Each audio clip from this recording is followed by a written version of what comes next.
Ddc Skool of Thoughts, yeah. Kubatirana, techizizisana, techiyambusana, fila, kuonesana, techisimudzirana, ya. Panondo patosangana, techibatsirana, panondo patokumana, techizizisana. Ddc Skool of Thoughts, Ddc Skool of Thoughts. Yautete wachimonyo pila icho kwadi upenyu uyu unoda kupanana miwono, yeah. Kubatsirana, techizizisana, techiyambutsana, pila kuonesana, kusimudzirana, nekukurudzirana, yeah. Panondo patosangana, techibatsirana, panondo patokumana, techibatsirana. Ddc Skool of Thoughts, Ddc Skool of Thoughts. But Ddc Skool of Thoughts. Real life matters now. Mondays and Fridays, 8:30 p.m. UK time. Live here on Facebook. Ddc Skool of Thoughts. What? Ddc Currenters. We remain committed to helping our customers stay mobile. Dinomatika paguta, parar, mukuta. Uyakuna, Ddc. Fana kuna, Ddc. Mafia seva 4x4 family car. Tene mafia seva 4x4 family car. Unotipata apa +447961803546 or +263773791 and last one +263771257 Your big up daddy T.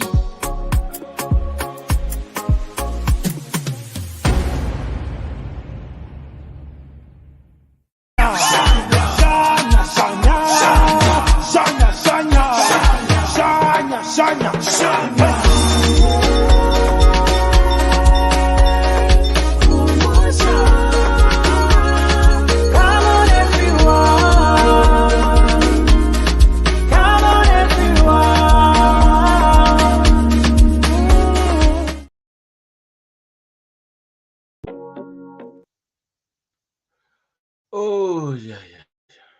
Hello, good people. Say salibona ni mahlabezula mahleli njani ba wethu. Tanga tiri kupata tiri kuneme page yanga isikuonekwa. Saka zvinhu zvakona zvanga zvakadai pesana. Sibonde pandiklara muri sei? Tripo mkomadeo makadiko.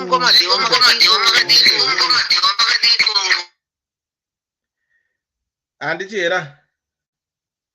Ndindi ma ekoziri.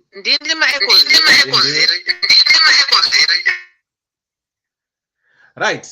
Regarding what good people gonna say regarding what makadi welcome to the show, welcome to the program. We discuss real life matters of the heart. If it is your first time coming here, please do likewise follow the page and share the page as well. Our apologies, we're operating on the other two pages, not the Ddc Skool of Thoughts. So for those who have noticed, please thank you so much, Amblon, for notifying and letting us know. Good to know we were on the other pages, not on this page. So regarding what, sorry for the delay, but we have started long time ago. But anyway, here we are. So, and I want to congratulate those who were selected the comment section, who are going to receive their $50 as Christmas vouchers from Ddc Skool of Thoughts. That is Ambilon Rufu. You were selected. Rogers Shajira, you were selected. Trudy G, you were selected.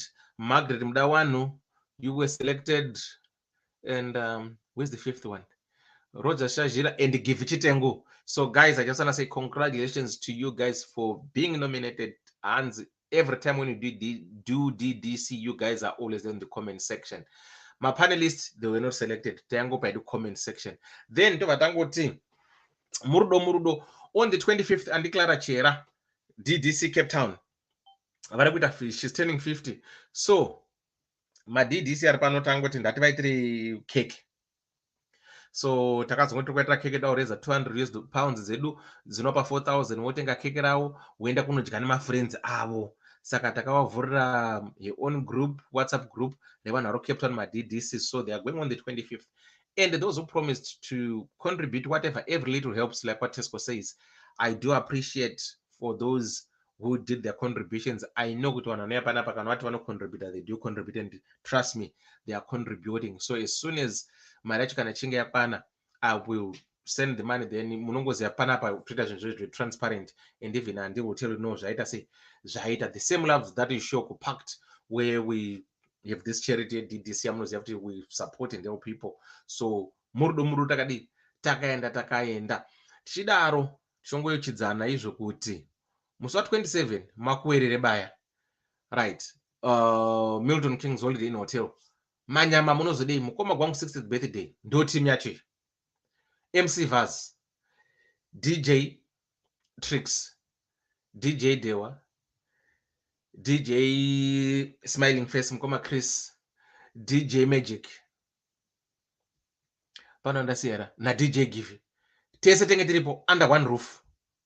Tita sei tichi manya vari kubva kuvanobva kuAmerica nasibo ana Andiclara ana no uita eko ana Andiclara ana Dr. Love anani vese, they will be there. So the whole thing about this is for us as DDCs to come under one roof and meet. Vamwe vedu takasangana Sibo Island, Mambokadzi, Andy Babs na mukoma gwangu, but imwe crew yese vanenge that will be our first time kuonana.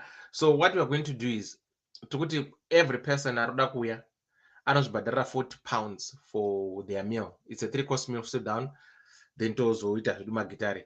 Saka unobhadhara 20 pounds yako before the 15th of November, because whole year isusu tapa second, because yanga ine 60 yakupinda on 60 seated vaisa tables, not no dance floor, but vanhu vakati 60, then the other one in 90 that's bigger than 60, then the other one 130. Saka so far unobhadhara mari they are almost 83. So that means already at whole year 190.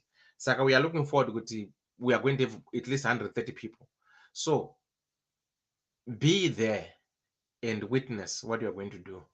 It's not about politics, but about celebrating Mkoma Gwangu's life. No, come and join.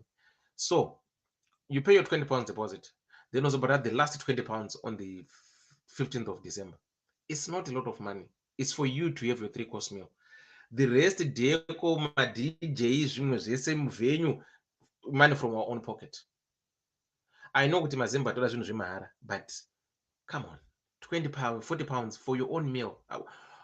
Munoona zvita vamwe vanoorganiza mapati maiyo aya vanoti 70 pounds. Pa 70 pounds vanonga chizoti mari iya muchabhadhara vachazobhadhara ma-DJ nevenue and everything, but ichitango no, we're gonna use our own money for us to show you how much we appreciate you, to show love, and for you guys to only pay 40 pounds for yourself. So please be part of the history Mukoma Gwangu of 60th birthday. And that is pay right up. Takati 40, 50, 60, 70, 80, 90, 100, 110. Ukangosvika makore iwayo chete atataura toita part. Unongoti amanda kuita part yangu, we as DDCs, we come and celebrate with you. Saka tongoti murudo takadi takaenda. Enjoy the muchena, how are you doing? Princess Casper Devande, zili say Edna Clegg, how are you doing? Right, Devande atatsikwa ne Cape Town up. Clarity my brain zili say ndaizi mamba zili say ene fampofu kunjani ambulance rufundi epi give chitengo zili say Rosa Shazira zili say loveness how are you? DG Magrem Dawanu zili say sinsend mpofu. How are you doing? Tonrika ndakuona ngwada kupinda, but the problem ndekuti phone yako gadzira your settings utarisima mic yako kuti akamira sei ndokuti ukwanise kupinda, kana usina ipapo wakwanise kuti sei wakwanise kupinda ba handikwanisi kuedha because inenge yakakata. So regai tingoti murudo regai tivese fesi yamukoma gwangu apa. Tavaona mukoma gwangu rishto, tavaona mukoma gwangu, tavaona. Right, andiklara muri sei? Pela Janjakaras, how are you doing? So Varu Cape Town, please, bata andiklara kwa ndibati. All that you need to do is just to go and ku Hot Bay. Vanokupa venue. We are going to pay for the food and they are going to have cake. Just go and enjoy and celebrate Andiclara's birthday. Chako, just to make your way to the venue. Same applies name Goma Gwangu, as not Gwangu, you have to pay for yourself, but you have to make your way to the venue. Right, so what you moderns on my phones are actually my ear for actually the ego tolerance. Andiclara was good either. Rombocha Ganyach. Need to come back.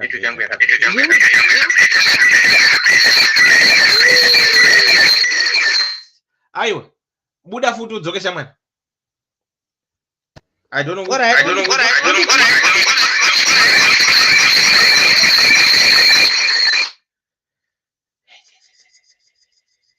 and the chair.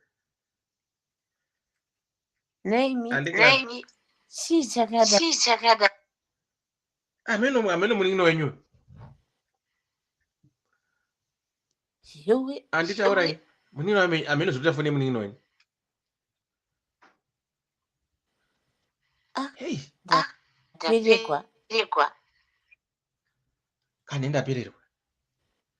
Iri kuita kupaumba kupopota. Inini yangu yo ini zvairikuita.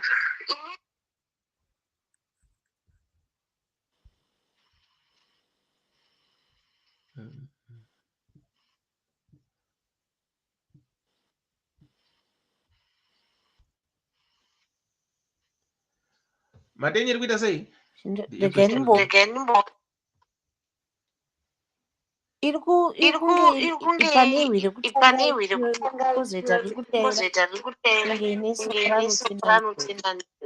Ahora gadzirisai. Right. All right. Saka nhasi one man band operation aipa mugosese anti Patricia Mursese. Right, I'm gonna give the ego still there. Regarding what for those who are just joining us, let's just jump into the story for tonight. It's saying stepdaughter. Hello, Elder and Ddc. Let me add this person. And then mukoma gwangu anospinza wega. Right, mukoma gwangu muri sei? Ndiri good, shiri. Murudo madi. Hapana. Ko bubuda nepi. Aiwa yazogadzirwa. Oh. Right. Saka regai ndidai so. Posta marone remanyama. Posta manyama. Makwikwi. Right.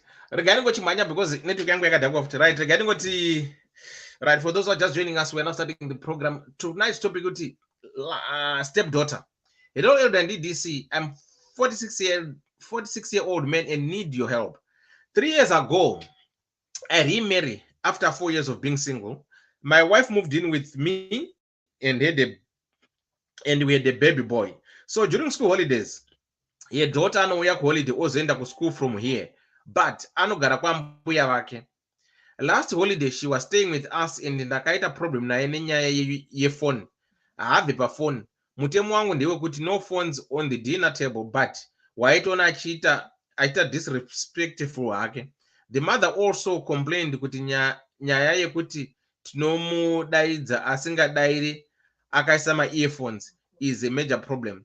I took it namai vake tikagara pasi tichimutsiura. Honestly, zvaibatsira kuti we take her to school ouya akafoira then holiday hapana effort yaanoisa mukuverenga. So I warned hangu about the attitude. A week before schools opened, I returned home to find the house upside down. Our helper was off and she was on the couch akabaira my headphones. So I just grabbed the phone and she started crying, asking her phone back.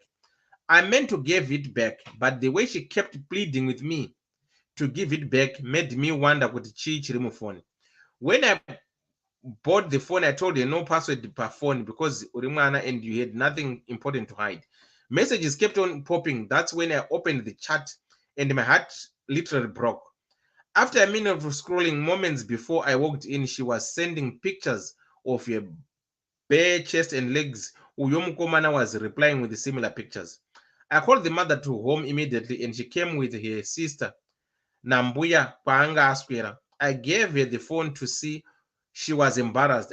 I told them that the phone did kumutorera, and I wanted to see vabereki vemukomana to corroborate our efforts timise this bad behavior iri kuitwa nevana. Takatataura, I went to bath and gave madzimai mukana wekutaura nemwana. When I came back, mai guru mukoma wemudzimai ndipo paakanditi, baba munini, timbotaurawo nemi. Next time, don't go through phone yemwana musikana without talking to her mother, because now that maona mwana asina kupfeka, relationship yenyu nemwana will never be the same. I was shocked to hear this. So I asked them, are they telling me how to run my household? Because I am a man kuona chest yemwana nemakumbo zvashamisa here. Am I not a parent? I honestly took offense and asked them to leave because they kept on insisting that I was wrong. Kupinda mfoni yemwana. Phone yandakatenga. I realized they didn't trust me nemwana. So I took my time to process this and told my wife kuti mwana ngaende kwambuya vake next holiday. She didn't took it well. I'm still hurt. Those were still echoing in my head. Now, and I still ask myself, was I wrong? If it has affected my relationship with my wife and my stepdaughter, whom I care for and wish nothing but the best in life, was I wrong? My in-laws haven't apologized, meaning they stand by their words. So, muda say mwana, when they no longer trust me around here, please help. So, our story tonight, I don't know if I'll call it very sensitive, or how do we navigate what do you call it, blended families, or co-parenting, or being a stepmother or a stepdad, these kind of things, when they happen, which side and who supports you in this. So we've got a man here who was divorced for 4 years, got married to his wife, and they've got a boy together. But this woman was also married. She's got a daughter who is into secondary school. So the daughter always visits them on holidays. And this, being a father, the stepdad, I love this daughter, bought a phone and everything. So one day he came back from work, found the daughter on the phone, earphones, our house was upside down because the helper wasn't there. Then took off the phone from the daughter as a parent. But the way the daughter was pleading to the father to say, please, daddy, give me my phone back. No. The dad becomes so suspicious. Why do you want this phone? So the phone didn't have a password. Messages started popping up. Only to his shock of his life, there were naked pictures being sent between the daughter and the boyfriend. So the husband summoned the mother immediately to come home to address the issue. The mother came with her sister and Mbuya. So when they got there, everyone was shocked, seeing the images and everything. And the mother was embarrassed and what have you. But the sister, the auntie, called the stepdad aside and said, you know what made you take the phone from the daughter? That's not your call to make. So now you've seen the body of the daughter. How are you going to look at each other now? You were wrong. So this man said, I was shocked. I couldn't expect those words coming from my guru to say, I've seen pictures, images of my daughter, and then things that I was turned on and aroused by the daughter. So in short, my guru thinks stepdad is a pedophile, or a stepdad will end up seducing, because now he knows how the daughter looks like. So this man says didn't sit well with him, and they didn't apologize. So the man said, you know what? The only way to avoid this, I don't want to see the daughter here anymore. Now he's saying the relationship with his wife has been strained because of that. So this man is asking for advice.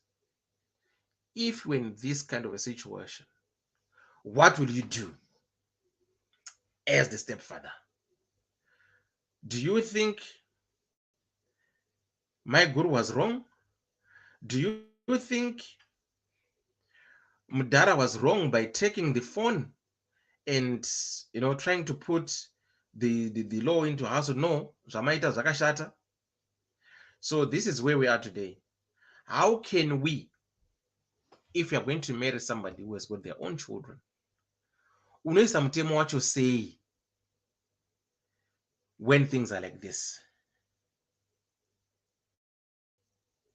Because pakaipa, I was trying to find, somebody wrote a comment somewhere which I was trying to pick up and just read what their thoughts about this whole thing. Hold on.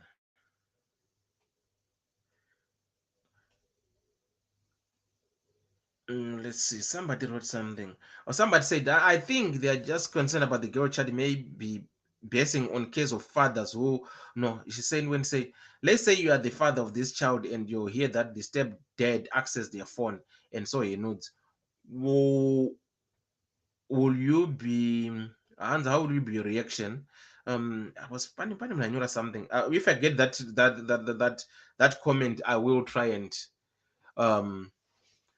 read it to you so that you can see how other people think regarding this matter. Hold on, I was trying to when I get it, I'll try and tell you. So that's our story for tonight. You guys, what is your take? How can this man go about this? Let me try and find let me read few comments, then I'll come to the panelist. Edna Clegg, how are you doing? And I've seen you, Pelage, I've seen you, giving the corner. Right. Benny Makos, how are you doing? Sarah Nyonis, did you say? Right. Sarah say, Babamni, don't take this issue likely. Munofira mujeri ninya iyi. Give please send the child away. Zichakona. Sarah Nyonis say, my guru mangwana achanzi abata mwana. Benny say, how are you doing? Check your gadgets, please. Everyone, panelists are with the echo when responding to you. Okay. Clarity, my brand say, it wasn't wrong. Any parent could have done the same. The in-laws are wrong. They should be grateful. His decision yekuti agare pambuya was the best. I would have done exactly the same. Kumba kwangu, either you conform or ship out. That's clarity, my brain there. Mukoma kivichenjera kubikirwa nyanya baba munini. Jeni chishongoko ini wandi beka here. Jane chishongo zviri sei handa kubeka ndiri kuboko lauripo. Right, Lisa, there's Lisa. Let me add Lisa there. I think what on my echo chipero. Lisa, how are you? Lisa, what do you say? Ndiripo. Good. Good. Andy Clara, I'm going to say.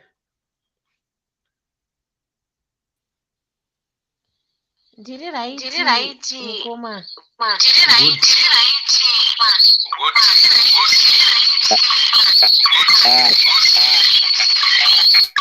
And then I mute. And the phone in the echo. Ma echo manyama. Anyway, Andy, phone in Zogai for the magazine. Right. Lisa. Hello. Do you want to talk first or Ngoma Gwangu Ataure? Right. Ngoma Gwangu. Yeah. What's your take on this one?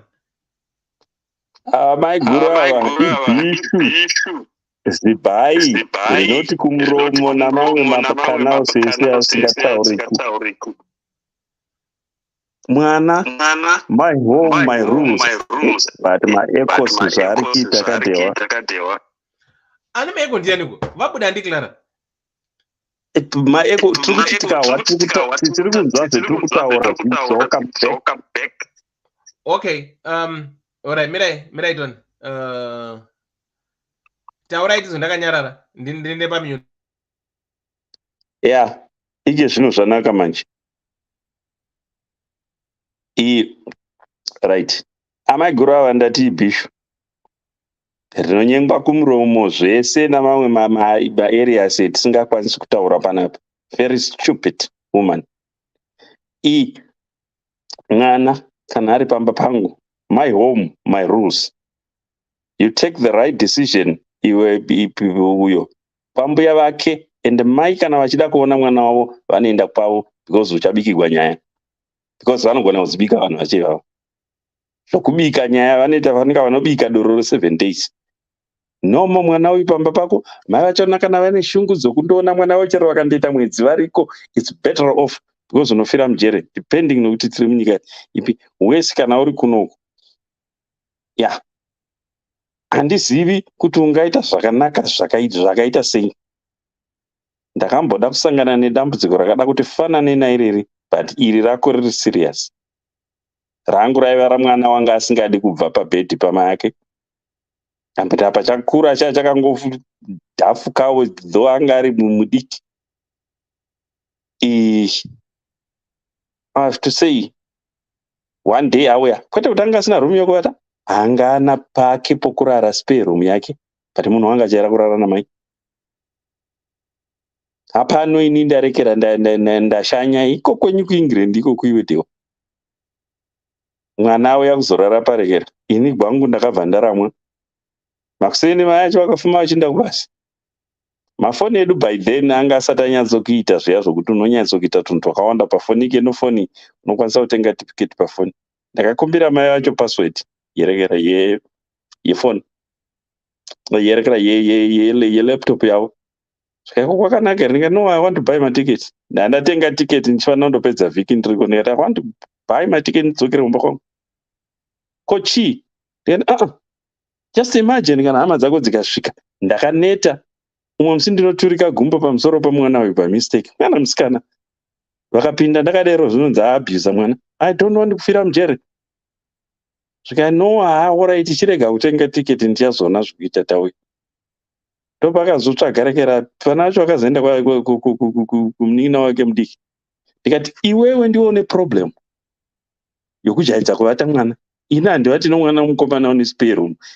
Kana ndikaita mwana mukomana, handirari nomwana mubedroom mangu. For what? Iye ane spare yake. Mwana aone ndishukuru, aiwa anokuona uchidigaira wakadero munhu wamai. So, apa kana mai vacho vakatsamwa mai womwana uyu, hanaiwe stupid, vanondoonera mwana wavo kumba kwamai vavo. Kwete pangu, muruvazhe mangu hatombotsiki kana mbichana.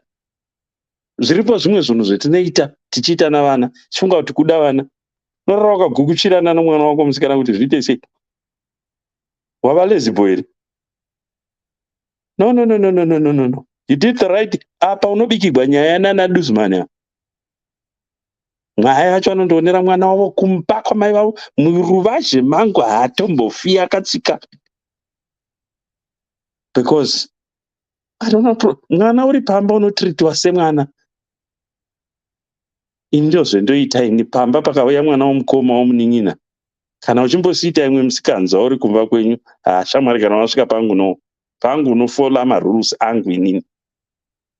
Kana uchimbosijaidzwa namai vako kana kuti nababa vako, wasvika pamba panga paba munini kapaba mukuru, wotoziva kuti hapana apa ndopafaro pano. Panoitwa zvopafaro. ZvavaIsraeri navaIsraeri. Hatina zvakawanda zvokutaura. Maiguru vachona is very wicked. Very, very wicked. Muroyi unoroya maskati machena. What kind of parenting is that? Vana havajaidzwi. Ini mwana unokonewa, unorekera, ndinotadza but ndichitraya. Kwete kuremadza mwana. Vana tinovaremadza toga. Ndinoona hangu navamwe masingle parents, okuti unoona kuti akagara nomwana iye, whether zvakawandira zvokusaidi kwani, but vamwe varume vanozviita. Zvokuti mwana anorezwa agotengekwa everything. Mwana womukomana for that matter. Pano kuti zvouri panapa, wakusenza kudai mwana, mwedzi uno ndiyo bhiri ramagetsi nderako, ndokuticha kwaunoita mwana kuva responsible. Because ukamuspoila mangwana, it's a nightmare for another woman. So vana tinovajaidza tega isusu maparents like mabora ngoma iwowo. No, kwete pangu ine hapana dakataka rakadai rinoitwa ipapo. Tokuza mwana wako pamai vako yokonondomuonera, ende for sure muruvazhe gwangu hadziki. Kana tichirambana ngatirambane, kwete kuti ndizobikirwa nyaya nezvinhu zvisina musoro wese zvomwana usina kurayirwa. Hapana chaya zvakawanda zvindotaura apa, asi kutoti iwewe wakaita the right decision. Mwana wambuya wake wendetera upenzi bwawe ikoko, vachibikirana upenzi bwawe ikoko kure pamba pangu. Thank you. Thanks mukoma gwangu. Ndichera.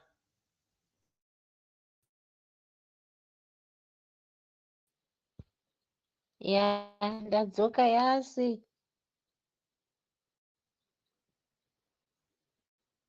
Murdo. That's good. Makadiko mukoma gwangu muri sei mapanelisti mese? Handizivi varipo kuti ndivanani. Ambona Vagwangu vari right. ndisivapo. Muri seiwo zvei? Nekuseri uko. Kuno kwakupisa kwakugarika mazuva ano. Takumbowanawo kurohwa nemhepo.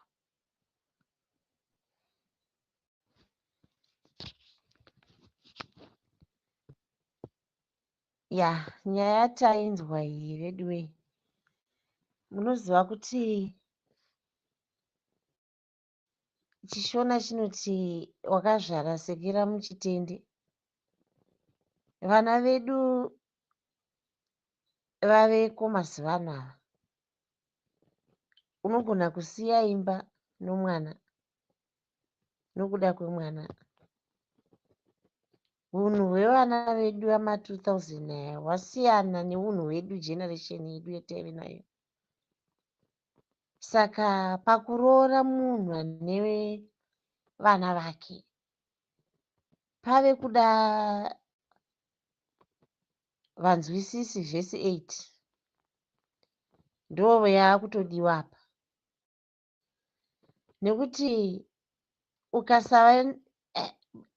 ukasava nerimwe ziso rinoona unoparirwa mufaro wese wanga uchifunga kuti ndawana partner yangu yandicha life partner zvigotena kuti unogona kugara mujeri nokuda kwemwana.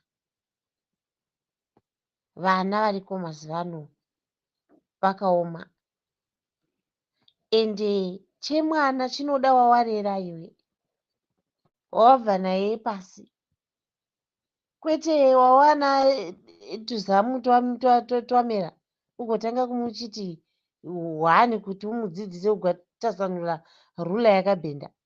Kuibhendesa kutoivhuna nokudovhunika. Saka hapana paungaswera uchiti tinotasanura mwana anenge akaremadzwa kudhara. Zvakaoma kana ari somwana. Isu vana madhumbe chaiko, kuti unoshanda basa remwana awawana akakudzwa neumwe nani abva, zvakaoma. Mutasi kuti umudzidzise zvinoenderana newe iwe, mugopindirana, rutini yenyu igofambirana, mugonzwisisana, zvinotomboti remei. Asi apa tiri kutotaura zvevana matodhlers. What more kuti mwana kuda anenge atova teenager, atova ma10 years. Chinhu chinoi mwana chakaoma. Mwana unenge uri mufudzi wembudzi inogara upenyu hwayo hwakaoma. Saka baba ava he did the right thing kuti mwana uyu ngaende zvake kwambuya vake kana vachida kugara nomufaro. Nokuti mwana uyu anotoratidza kuti foni yake inenge yakalodha, ende haazi mwana akamhenga achitsiurwa, haazi mwana anotsiurika.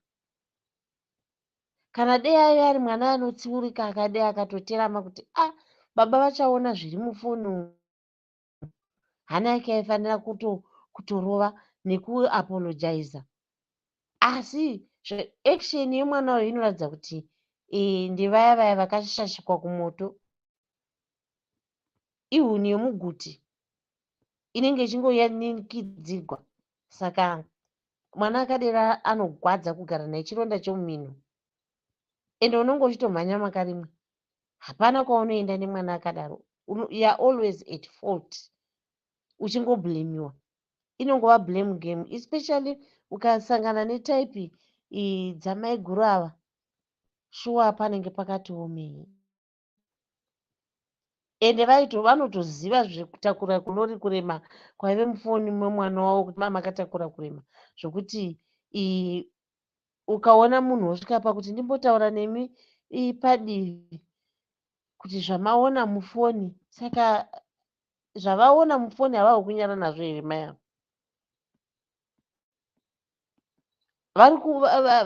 Kuti uti vanga vari kuzama kuti vari kuprotecta a girl child kuna baba ava. Of course togoti kuda ndimai vari kuprotecta a girl child. In which way?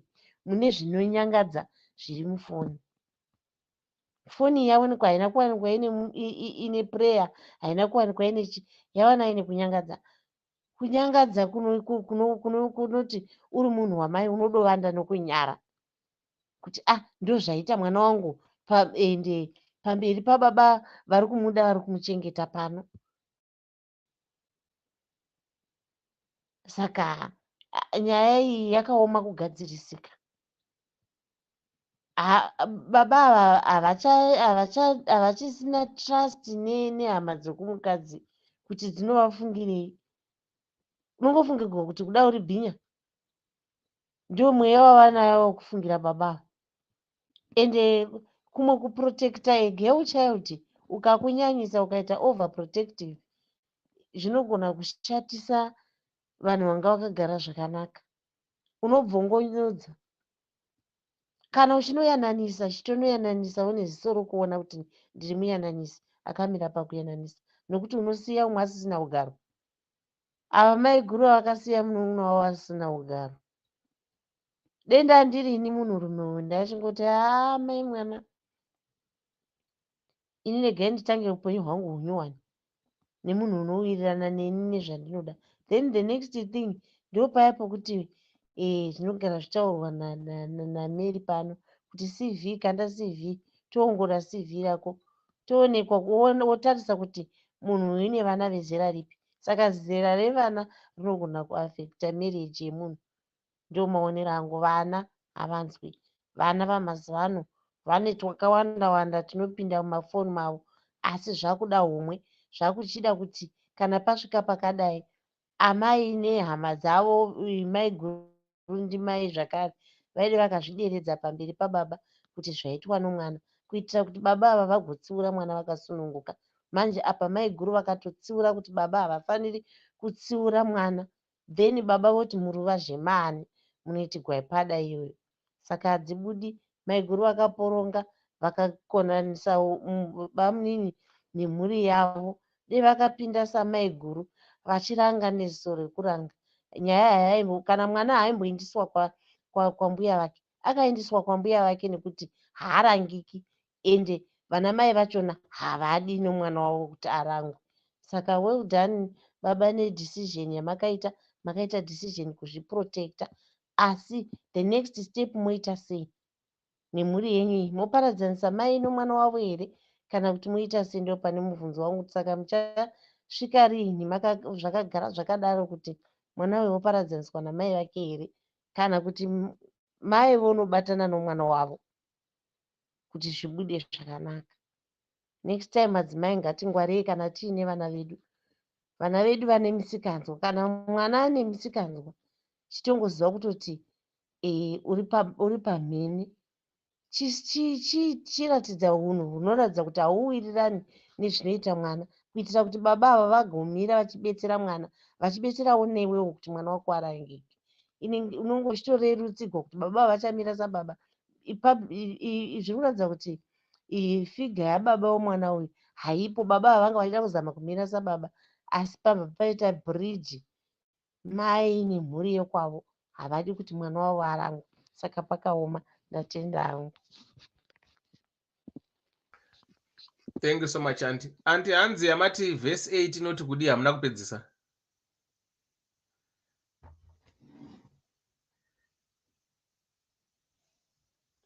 Auntie Clara, verse 8 yamataura hanzi inoti kudi. I think wabva wadona. Right.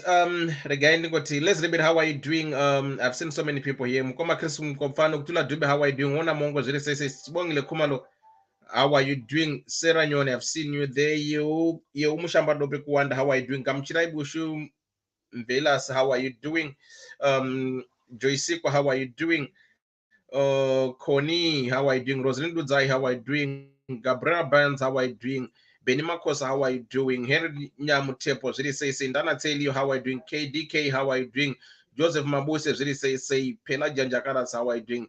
Lin Rumbidzai Gats, how are you doing? Ru Lion Queen, how are you doing? Juliet Chipere, how are you doing? Any form of really say, right. Lisa, your take.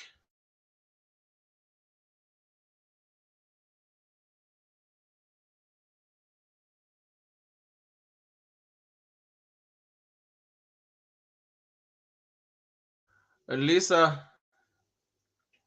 are you there? Okay, Ndichimira Lisa. For those who are just joining us, welcome to the show, welcome to the program. Let me just do a quick recap here. Right, our tonight's topic is saying stepdaughter. You know, Elder and DDC, I'm 46-year-old man and need your help. 3 years ago, I remarried after 4 years of being single. My wife moved in with me and we had a baby boy. So during school holidays, your daughter anoya ku holiday was in the school from here, but anogara kwambuya vake. Last holiday she was staying with us in ndakaita problem naye nenyaya yefone haabvi pafone. Mutemo wangu ndiwe kuti no phones on the dinner table, but waitona achitoti disrespect hake. The mother also complained kuti nyaya yekuti tinomudaidza asingadai akaisa ma-earphones is a major problem. I took namai vake tikagara pasi chimutsiura. Honestly, hazvibatsiri kuti we take it to school ouya akafoira then hold hapana effort yaanoisa mukuverenga. So I warned her hangu about her attitude. A week before school opened, I returned home to find the house upside down. Our helper was off and she was on the couch akabaira my headphones. So I just grabbed the phone and she started crying, asking her phone back. I meant to give it back, but the way she kept pleading with me to give it back made me wonder could she remove phone. When I bought the phone, I told her no password per phone because Urimana and you had nothing important to hide. Messages kept on popping. That's when I opened the chat and my heart literally broke. After a minute of scrolling, moments before I walked in, she was sending pictures of her bare chest and legs. Uyom Komana was replying with the similar pics. I called the mother to come home immediately and she came with her sister Nambuya Panga Aspera. I gave her the phone to see. She was embarrassed. I told them that phone and I wanted to see vabereki vemukomana to collaborate our efforts timise this bad behavior editwa nevana. Takati titaure I went to bath and gave madzimai mukana wekutaura nemwana. When I came back, mai guru mukoma mudzimai ndipo pavakanditi bamunini ndombotaura nemi. Next time, don't go through phone yemwana musikana without talking to your mother, because now that mawana mwana asina kupfeka, relationship yenyu nemwana will never be the same. I was shocked to hear this, so I asked them, are they telling me how to run my household? Because I'm a man, kuona chesi mwana nemakumbu zvinoshamisa here. Am I not a parent? Honestly, I took offense and I asked them to leave because they kept on insisting that I was wrong kupinda mufoni yemwana, phone yandakatenga. I realized they didn't trust me nemwana, so I took my time to process this and told my wife kuti mwana ngaende kwambuya vake next holiday. She didn't took it well. I'm still hit. Those words still echo in my head. Now I asked myself, was I wrong? It has affected my relationship with my wife and my stepdaughter, whom I care for and wish nothing but the best in life.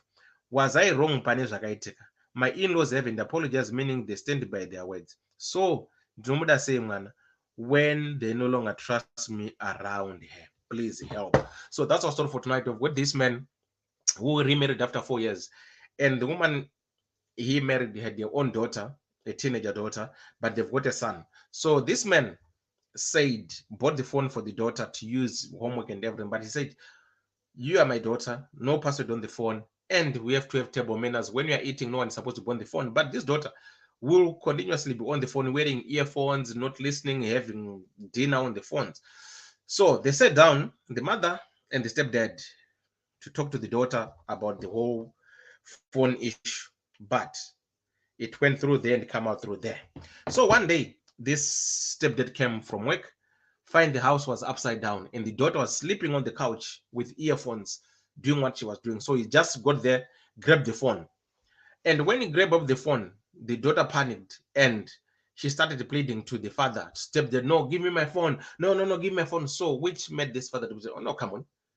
What's going on with this phone? What are you trying to hide? So message started popping up. So this is when this stepdad opened the messages, only to find out that the daughter, the time when she was sleeping on the couch, while she was lying on the couch, she was sending a punani, a legs, and everything, and the breast to this other boy. And this boy was doing the same. So the stepdad summoned the mother of the daughter, his wife, to come home. So the mother came with a sister and an auntie, handed over the phone. The mother was embarrassed, everyone was shocked. But then the stepdad said, oh, guys, let me leave you as women, the three of you, to talk to this young lady. Let me go and take a shower.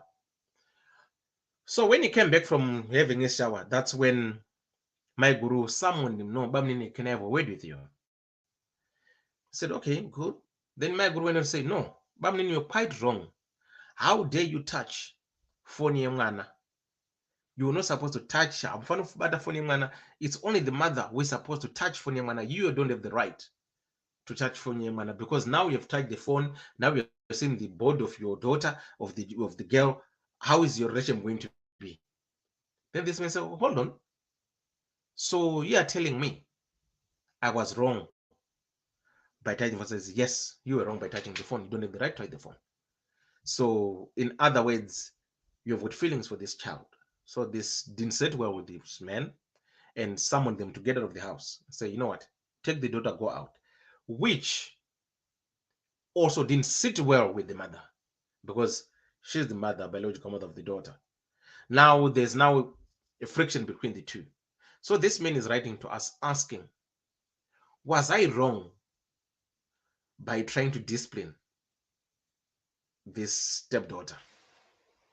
Was sister-in-law right by accusing me of taking off the phone and seeing the body of the daughter and thinking that because I've seen the body of the daughter, that means I've been aroused and now we cannot? So this is where we are. How can we do blended family? So was this man right by trying to be the father figure, trying to implement rules into their household? Was this man wrong? Or is the sister-in-law overprotective? Or is the sister-in-law right by telling this man, no, you don't have the right? Or you as a parent, do you have the right to take off phone from your own children? And if you happen to come across that your daughter or your son is sending nude pictures who is still 15, 14 years to a boyfriend, how will you do as a parent? So how can we blend? So what are the risks of marrying someone who has got their own children and you're not the biological father?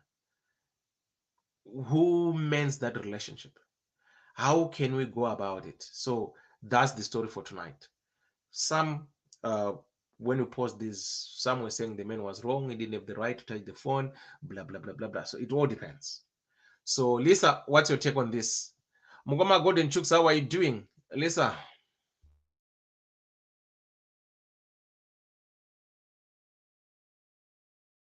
Haidiwa. Mkoma kwangu muri sei? Ndimkoma kwangu. Bo zviri sei? Musha. My panelists, yes, mkoma kwangu, how are you? The keyboard warriors, tukonai. You know what? Inini panyaya ike. I'm just seeing this stepfather being a parent to this girl. Chinonyanyonetsa manje mu society yedu ndechekuti the pakangoita the word step kwekutanga panotoita ebarrier isingatomboiti vakangonzi step mother, step father, step daughter, step son, step brother, step whatever. It's like there's a relationship iri isina kunyatsomira zvakanaka, of which it's not supposed to be like that, because not all stepfathers or stepmothers are as bad as they are painted as. I'm just seeing here a man who is trying to be a father to the child who is mwana womukadzi wake, and to him he has just accepted this girl as his own, and I'm seeing love because one foni yakatotengwa nastepdad, vavanoti stepdad ivavo vachitengera mwana wavo for easy communication and for kushandiswa kuchikoro. Mazuva ano mafoni akushandiswa kumaschools, but as well tinoziva kuti maschools mazhinji ari kushandisa mafoni. There is online education, there is kuzimbabwe kune avari kuti makala.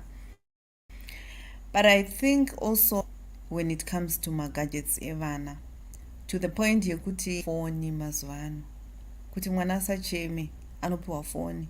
So you see kuti it's starting from an earlier age yekuti mamanzi chaiwo mwana akangoti akutopiwa foni, akutoisirwa makatuni, and this is leading to some kids watching makatuni asingaite, because there's everything and in this world manje zvangoshowiwa online.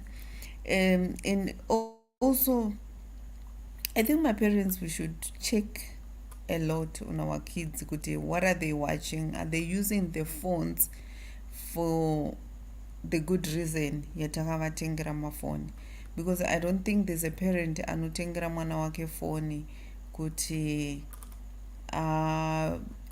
aite zvakashata.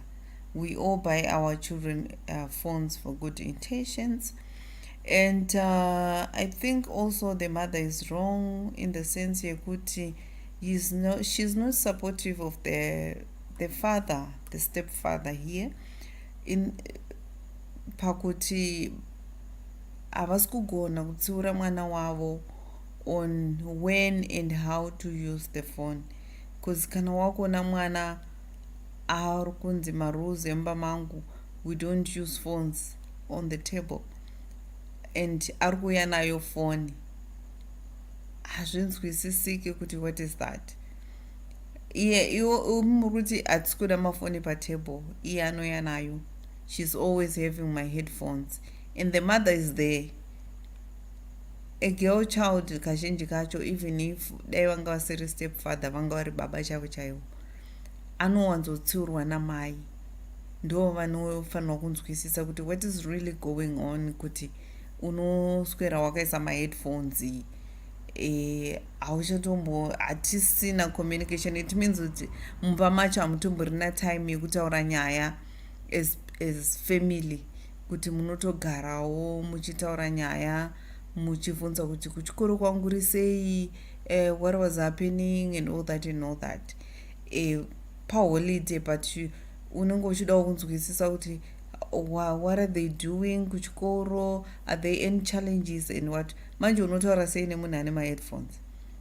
Coming to this issue, any parent can tora phone yemwana at any given time and see kuti what is my child using the phone for. So this father akatongotorawo phone like any other parent, like the real father could have done if he was attentive. He was attentive and he could see what was going on, kuti it was wrong. This child was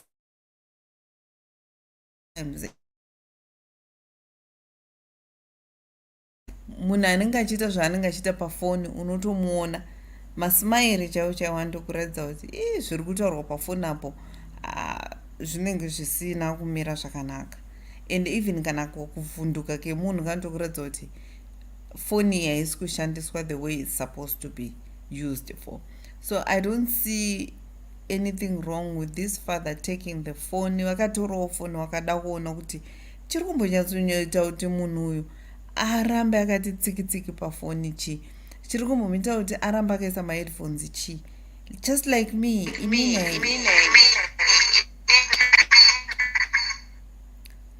tewadzoka neeko iwe. Okay, so any parent could do that. Any parent anongozviita. Inini ndinototora foni, inini ndakatoisa marules kumba kwangu kuti 6 o'clock munhu wese mulounge, mudining kana mukitchen, hapana munhu anenge ari mubedroom. Mafoni, no laptop, no any gadget, 6 o'clock.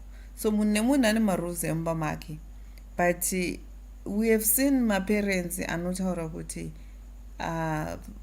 mwana wangu can have a phone at any age and they can use it at any time. Haatombozive password yepafoni pemwana wake and haatomboziva kuti mwana wake ari kuishandisa chii.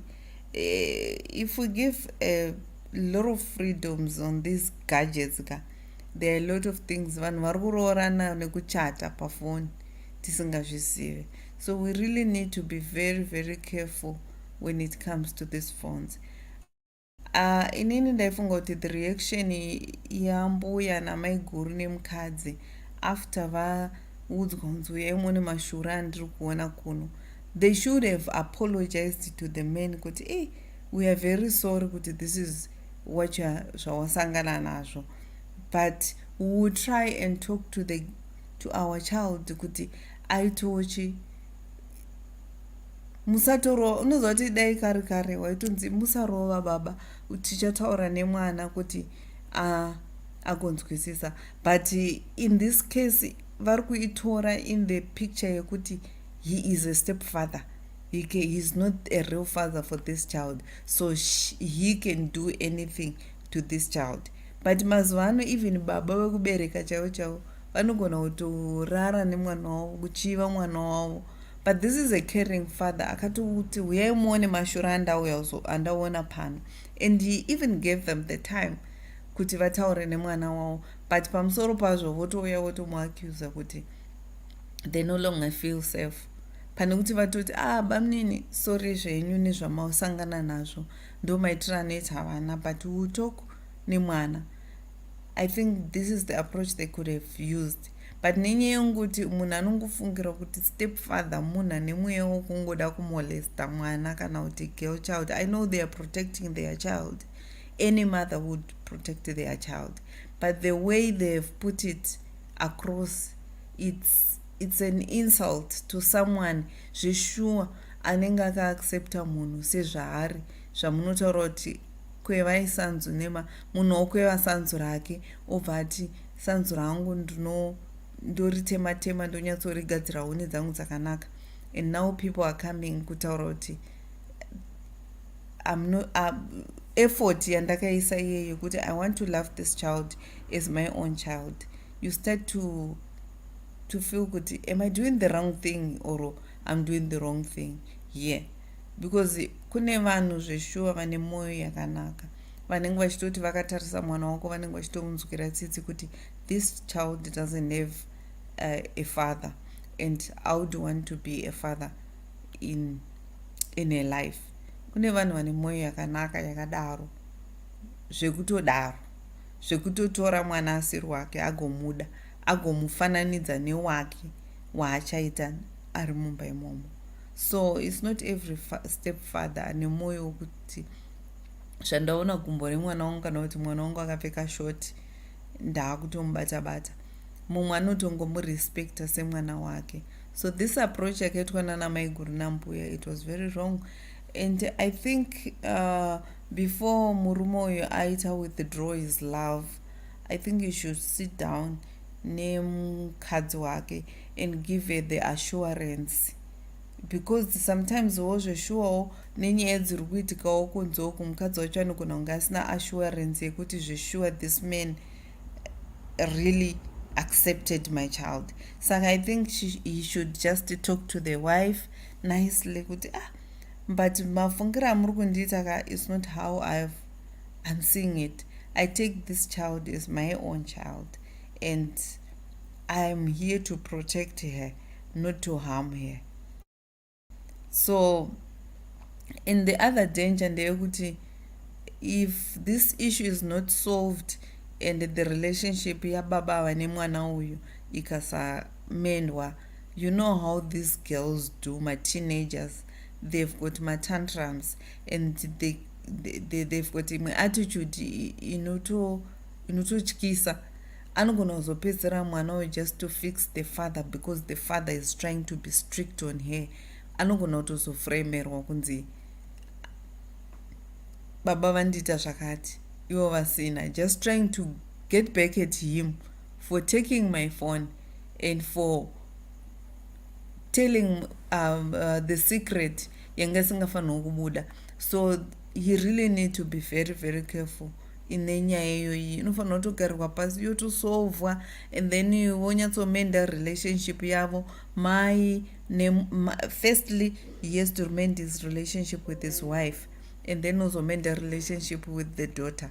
Kuti what I was doing is not like I was trying to be strict or what, but I'm just trying to protect you because this is how these boys do it. Ende kana inini hangu ndobva ndatotongotora ndiri nemai vacho ndakutongotora foni zvachose. She will only use the phone kana pane zviroda kuitwa. Kune mamwe parents chaiwo asingatomboshare wifi password nevana vavo, anotongoshare wifi password kana mwana achiita zvechikoro kana achiita something because zvinhu zviri kuitika kunze uku zvakawanda. Imagine, I don't know how old the guy he was sharing my pictures with. Imagine anogona kutosangana with another man, varume mazona havachanyari, obva atanga kushare nean older man, which will lead even kuabuse. Vana ivava vaage idzodzi dziri kutumira mavhidhiyo asingaite pamatiktok apa. Tiri kuonerera, these are the ages ivava vanenge vachinengirina vachishare masnapchats, all these things. So we really need to be very very careful when we give our children mafoni. It's better to umpako maskati for a short period of time and that manheru mune muchifa kuti mwana akarara iye anenge atori pasocial media, Instagram and all that, using my laptops, my tablets and my phones. So let's not give them that too much freedom nema gadgets. It's like ndo yatongova entertainment yakupiwa vana kuti you are bored, take your phone. Vana family haisisira bonding iye yekuti tinogara tichitaura nyaya, tichiita open up on saying our challenges. How do you know your child kana uchinyararidza mwana wako nefoni nemagadgets? Go to your room, take your laptop and go to your room because uri kufela kuti your child is disturbing you. It's not only even the child, even isusu vanhu vakuru vacho, we're always on our phones. Our husbands now these days anangogara ari pafoni patwitter, and how do you think your child is going to do the same? Anongogara ukada kumutsiura vamwe vana hanzi vakutoti ukavatsiura unozoti kodedhi one kana kuti komama one. So we hanzi mangi see mangi do. So zvimwe zvacho vana vacho vari kuzvitora kwatiri isusu ana mai nana baba, kunyanya varume. Kungopinda mumba munhu anenge ari pafoni, kungodai munhu anenge angori pafoni, akabva patwitter anoenda pabbc, obva pabbc oenda pasport. Ndiye anenge anotopfuura maripota ese kuziva zviri kuitika munyika, but zviri kuitika mufamily mako hausi kuzviziva kuti mwana wako aenda kuchikoro nhasi aita subject ipi, anofari, is she a scientist or she's an art student or she's a business child. So let's have time with our children zvekuti they will not miss being on the phone because mumba macho munonakidza, you know, kutosuwa mwana kubva kuchikoro kuti I just want to go home because kumba kwedu unonakidza tenchitaura nyaya sharing, you know, sometimes it's just nice kumboitawo time yekuti we want you to motivate, say something that entertains you, and then you hear your child. Some of our children are very intelligent, but we don't see them because we don't give them the platform at home. Vanhu vanongofunga kuti platform inopiwa kumba, imbotiwo okay, present for me something, mangwana toda kuti timbopresenta something, and they present and you clap for them, you encourage them, and take them away from our gadgets. Use the gadgets for the benefit of them. Okay guys, I'm giving you an assignment. Tomorrow we're going to talk about this. Let's go and research. They go and research. We come, we ask you questions, we laugh at each other, we have fun. But nenyaya yekuti vabereki we were always busy with looking for money. Nasi Friday vamwana baba izvozvi vatoenda kunofara, achadzoka na2 am mangwana achabuda zve achaenda kubrai, achabuda achaenda kugolf, and these kids are always alone, and the only friend they have is the phone. And on that phone they're going to meet a person who will say, hey, you're so beautiful, hey, your legs, can you show me your legs? As mangwana antanga riri gumbo, nanzi your legs are so nice, can you go up aradumbu? You look like you have nice boobs, send me the boobs, until she sends the whole body, because awana munhu anomuudza zvaasati ambonzwa zvinomunyevenutsa mwoyo, of which I love you, the first I love you to a girl should come from the father. Kumboitawo night out nemwana wako musikana, kana for lunch, dressing up, let's go for lunch, you know. And even as a father to son, father to daughter, mother son outings, it will take them away from a situation zakadai so. And in this case, inyaya yekuti maybe mukada kunyatsotarisisa deeper, this girl is just lacking attention, and she's got the attention from somewhere. That's where she's sending all these nudes. I think they were going to mirror pano for now. Ai wasamire mbojendera wasamire keep on.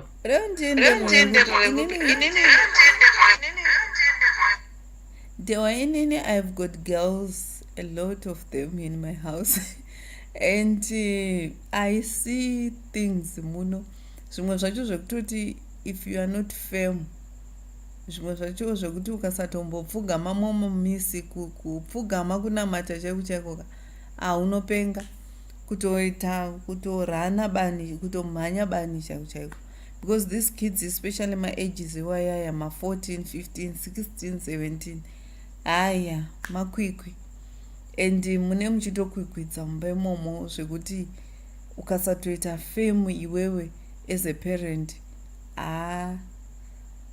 unotoita headache navo. So I think this woman Akeka, she's lucky to have a man who can stand in the gap of a father. I don't know where the father of this child is, but at least there's someone who is there at that time, because what I've heard is most women or most girls who get married early or vanotanga kuita zvevakomana early, it's lack of attention from the father, so they try to look for it somewhere else. So you see kuti iwewe ndewanika mwana kako kamusikana keke, if you have a lot of time together, muchienda kumalunch, uchimbokatengera iwo mafoni wawawa, but muchizogaidhana kuti munoshandisa sei, uchimbokasurprise nechichi. There is nothing new in her life that she would want from a man out there, because it's normal. You are doing it to her every day. You're telling her you are pretty, you are beautiful, you are intelligent, you're smart, you can do this, baby. You can, you know.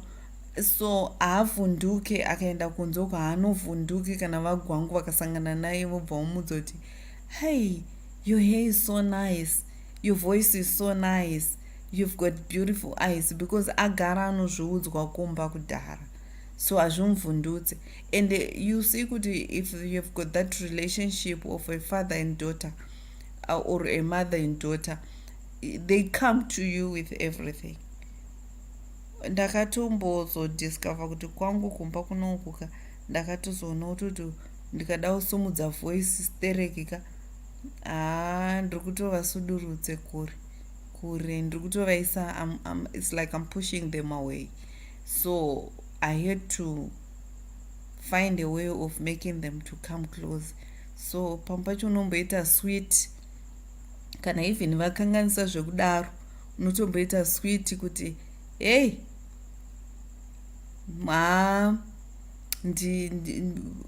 mwanangu apa, you don't do this, you do it this way. Nekuti ukadai kuti haashaka andokudza kuti mimi ndozvamuri tatokujairai, they won't tell you, but this is what they will be saying. So pamwe pacho panoda kutoita sweet.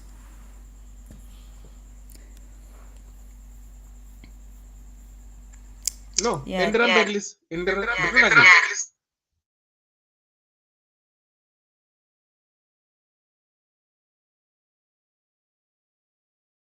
Aiwa, ini ndoda kutoziva Dehwa kuti imimi kana muchisangana nemasingle parent imimi vane vana vavo, what are your fears, especially vane vana vasikana? What are the fears? Because it looks like with this kind of things varume vakutotya kutoti kana akasangana nesingle parent ane mwana musikana, especially vati kureya. And also I think there's fear in single parents wo futi vanosangana vanozotanga vanodheta, and then they've got vana vasikana vati kurei, because vanotya kuti vana vedu, it's either they get vanobatwa kana kuti vanogona kutodanana zvekuwirirana chaizvo, because kune vamwe zvoshuwa vari kutodanana zvekutowirirana chaizvo, kutoti moms vari kuenda rini ndite nini the wife. So what are the fears Dehwa? And mute. Okay, the fears. I can't speak for every man, but for me, I always say this, and I repeat myself. Kuti, if I'm to ask a woman out, akaita mwedzi asita kuziva mazita evana vangu, then to me that's a very big red flag. Kana kuti akaziva mazita evana vangu, fine, but kana tichigara tese achiti akabuda uko kandi ndichienda mba kwake achiamba kwangu achitadza kuuya akabata kachigubhu kemvura kemwana wangu, but kwake ndichienda nechigubhu chemvura, then for me it doesn't work. And fear inozoitika pakuti if that person doesn't put an authority or make you have a say, if mwana kana akanganisa, then there's a fear of manipulation. So I will say hangu kuti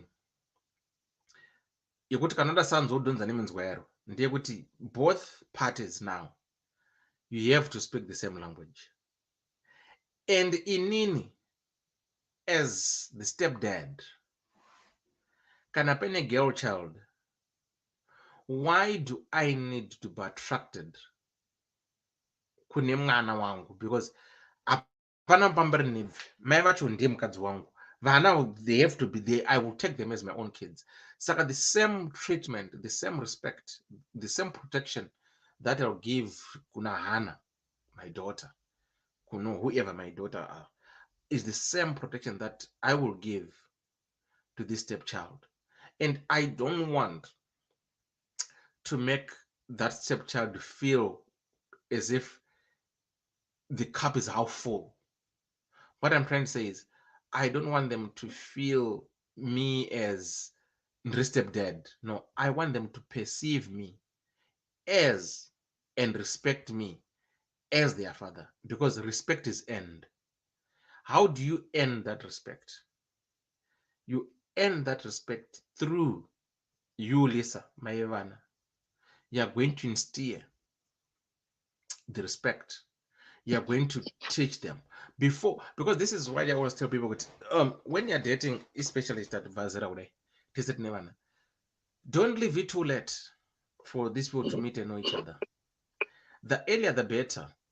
Pona the relationship yako, your boyfriend yako and girlfriend yako iri kuendelana naye. Because you might hide each other. Then after 7 years, mchita hide and seek. Mabudas yako na wana onota bana rudo. Stombodaka na mdaraga na so na mumzo. Then what are you going to do? Then I'm going to destroy everything. I'm just okay.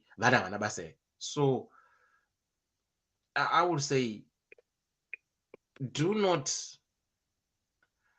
get into these relationships in a fear kuti mwana wangu is going to be abused, kana kuti munhu wacho urumutarisa wine negative attitude. Because inendisa ndikada newina wana wako wasikana semataroita ukangoti de wakafita namona panapa, right? Whatever I'm going to say, even ndikata na high five chona movie chakuti high five father and daughter, high five yangota kuti baba vanofana kuda mwana wavo muchita high five uchigadzira musoro uita sei, ndikati high five neyaka, because your mind is telling you no, vachadanana zvinoita as if tikutodanana. I will just say kuti we need, like what this guy did, kuti akambotora mwana namai vagara pasi and implement my rules, and the mai was on the side of the husband. Look, daughter, this is us here, this is what we will do. Then mwana maybe akatomunzwisa akatomboda kuteerera because mwana akasomesa password paphone like what she was told. But then comes my guru Jumba Musandukwa, who will tell you no, hauna right kupinda pa thing. At times we misguide and mislead these kids ourselves as parents. Pane wama rights atofunga kuti they are right for the kids, but they are not right. My guru was very, very wrong in a way, in his work. But coming to the fear, this is where now the fear comes in. He's not being perceived as a perpetrator already by my guru, because the way my guru is saying, that to feed the information, even to this young sister and everyone know this, your child is not safe here. I would say that's safeguarding, because at the end of the day, my guru perceives this as a perpetrator. And now, if this is going to frame and say my group the one to jump on the bandwagon, I told you, you know. So when we hear these stories, because here we learn real life matters of the heart.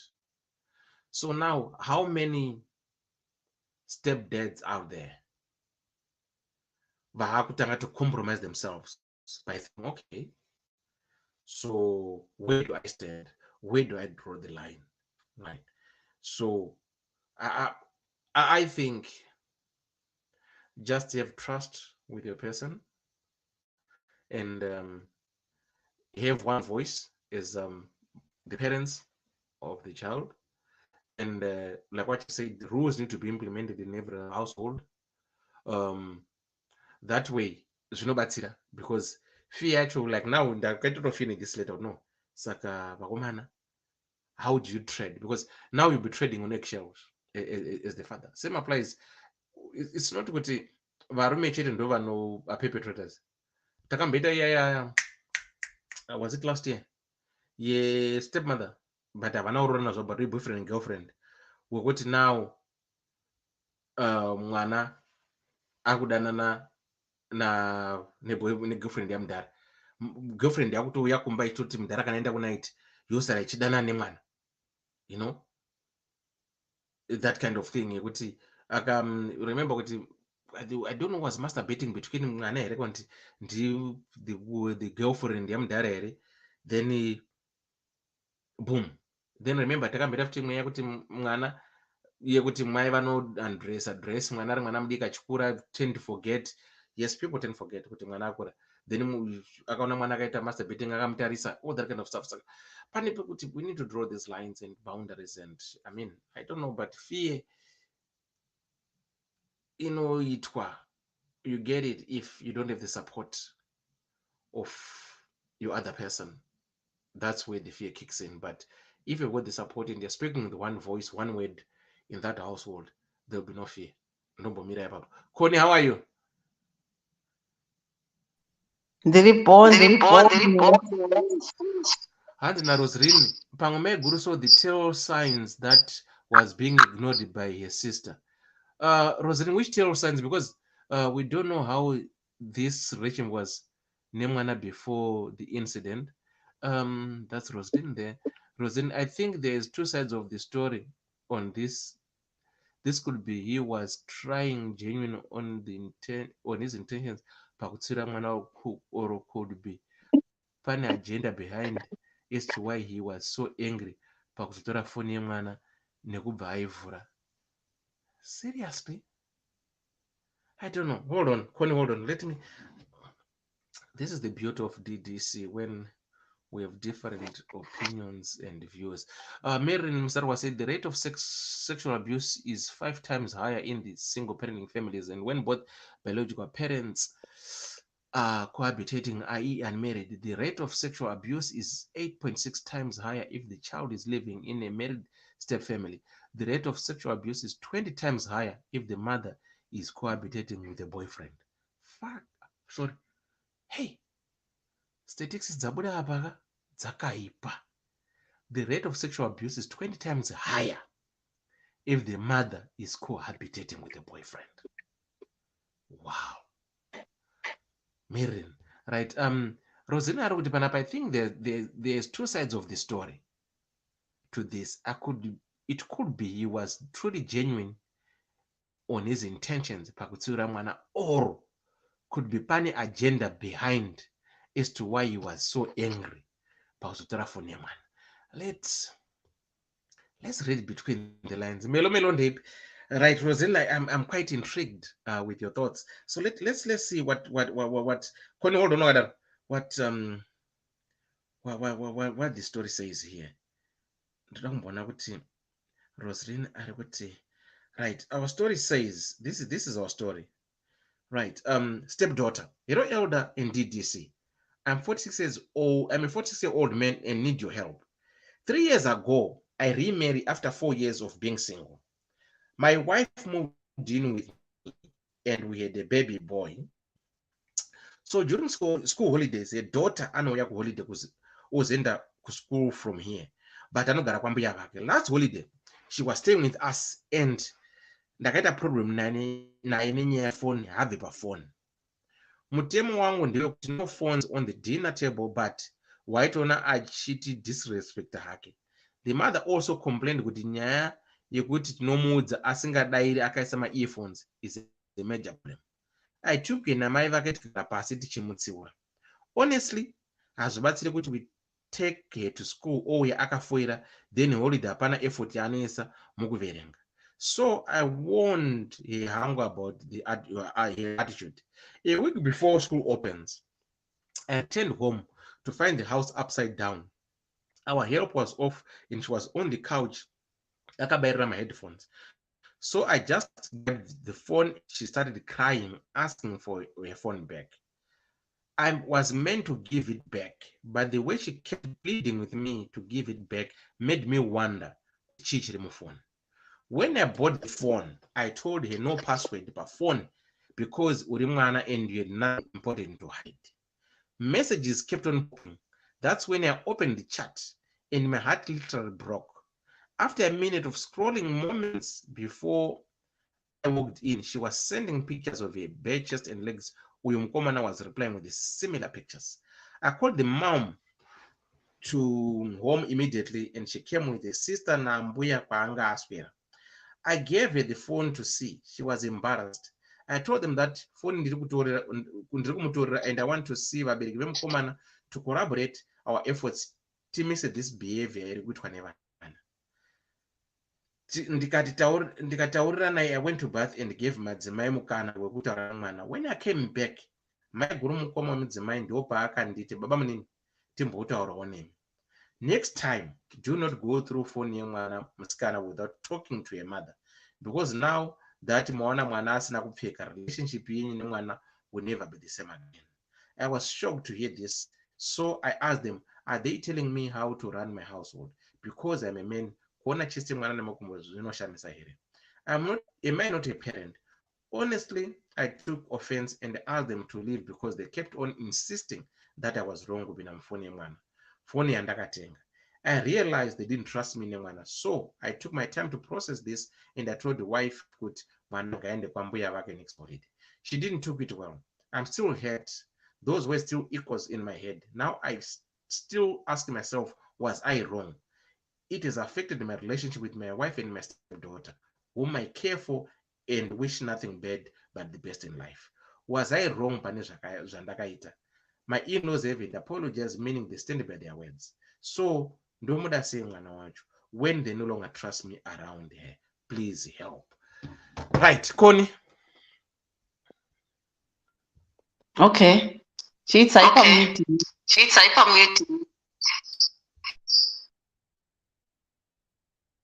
Okay.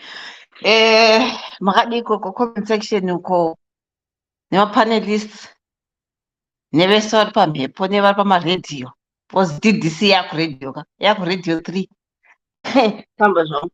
Anyway, ini nangu ka ndofunga ndatora chirwere chaBenford because I don't know, ndango kuverenga kwandainzwa ichiverenga tsamba ka, I looked beyond the letter. Baba has too many complaints nemwana, meaning kuti he's one of ndangovaisa in a picture yekuti he's one of those varume vasingagariki navo, or it can be a woman even, vanhu vari too strict. Pandabatisisa, pandaona to no, to me that's a red flag yekuti hanzi ndakadzoka kumba ndikaona mumba muri upside down. And I'll tell you, ndokubasa kwangu, if you see a house in upside down in hours, it means it was never clean. Dai angati haaclean mumba mwana haatibatsiri, because I'm looking at it as if anenge a teenager, because my teenagers ndo vanesa zvima-earphones, ma-headphones, machichi, you know, vanongogara pamafoni. I don't think it's a 10-year-old. Ndamisa kuma-14, 15. Saka baba has got a problem nemwana. It's either havamudi pamba ipapo ngafanira kugara kwambuya or something. He's got an agenda yekuti mwana asauye ipapo. I don't know. Zvekuzotenga foni izvi pamwe angonyorowo zvake kuti ndakamutengera foni hatizivi. But haiwa ina handida kukomenta ipapo, ndangokomenta pakuti baba you have got too many complaints. Vana, this is why we always find kuti kana paine step in that relationship, they always advise kuti unoudza muridzi wemwana problem. Muridzi wemwana knows how to deal nemwana wake. Zvinoona kuti iwewe ukuita pafront door vana baba vakuti kwanzi mitemo yangu yepamba. Imi, why have too many rules in a house? Mwana, yes, the child I can say is wrong. But I think it's just one of those rebels. But don't be too strict on the child. Mudzidzise panoya holiday paya, udza mai vacho, dzidzisai mwana kugara kucleana mumba, kubika, you know. You're too involved in this child. Even dai anga ari murume, ari mwana wemurume, mukadzi, don't be too involved in a child like this. Asiri wako. This is where the friction comes in. Udza muridzi wemwana kuti no, mwana ndasvika dai pafoni ndazoona zvakati mai voita mainvestigation votorawo foni yemwana vozvitarisira vega musati machibvondora, and then motoinyasotaura kugara nemwana. Kids are so easy zvototi muna muchizvinetsa. Ukaona mwana achiita the extreme, it means kuti ari pane problem iye pachake, then you take a second step. Hapa ndaona baba vanyanya hani varume vakati handigoni kugara navo, ndazoti ana mukoma kwangu haiwandi, handidi kugara mukoma kwangu, handidi, anonetsa, havagariki navo varume vakadai. Mwana ngaadzidziswe, teenager mudzeka kuti pamba pano mai vanofanira kuvatoriwo stricto. Pamba pano mukuona 7 muchiklinawo mumba, muchibikawo breakfast kune vamwe vana vadika, uchibatsirawo kune chimwana ichi chinenge chane 3 years, pazanzi pane mukomana mwana womukomana something wakazvarwa chichi, uchibatsirawo uchichinjawo dhaipa remwana, uchimbotambawo nemwana for 2-3 hours in a day mabhuku, right? Anti akauya akafoira, baba vacho ndavashayirwa wei, akafoirazve. It means then think of the next step. Muendese kuma-explanations. Baba kana mune subject yamaigonawo kuchikoro, garaiwo nemwana muchidzidzisa. Mai kana mamune subject yamamuchigonawo kuchikoro, garaiwo neapa muchidzidzisawo. Holiday inotofamba zvakanaka. Zvino baba isati havasi kumuda mwana iye kana kuti he's just too strict. Ndo vana baba vaye kuti kwanzi takakura that era iya yekunzi baba ukawanzwa gedhi rangu dzivhuru over matiza mabedroom. This is the type of, but my dad wasn't strict, but vamwe vana vaitya because baba vangu vaiita zvekudhakwa ndo pandaifarira manje. Zvidhakwa ndozvifarira around me. But it's too much. My dad was just too strict on mabhuku. Aiwa bhuku racho rinozobhuka akakuramba uchingoverenga. Zvino vane magadgets, but just limit, have matimetables ekuti nguva yakati kuti uchiitwa zvakati, nguva yakati. Teenagers are so easy. Dainga kuma-1890s ati aiwa chakomba chagoneki, aiwa uyu ndipe zvangu kuti mugadziri, within 2 weeks anenge abhu mwana. Ndo vanototeerera manje ivava. Manje is just the way ndamutadza baba aiwa ndikudi rorai zvenyu, rorwai hanini nezvinhu nezvidhara zvakadai, not for me. Thank you mukoma Dewa.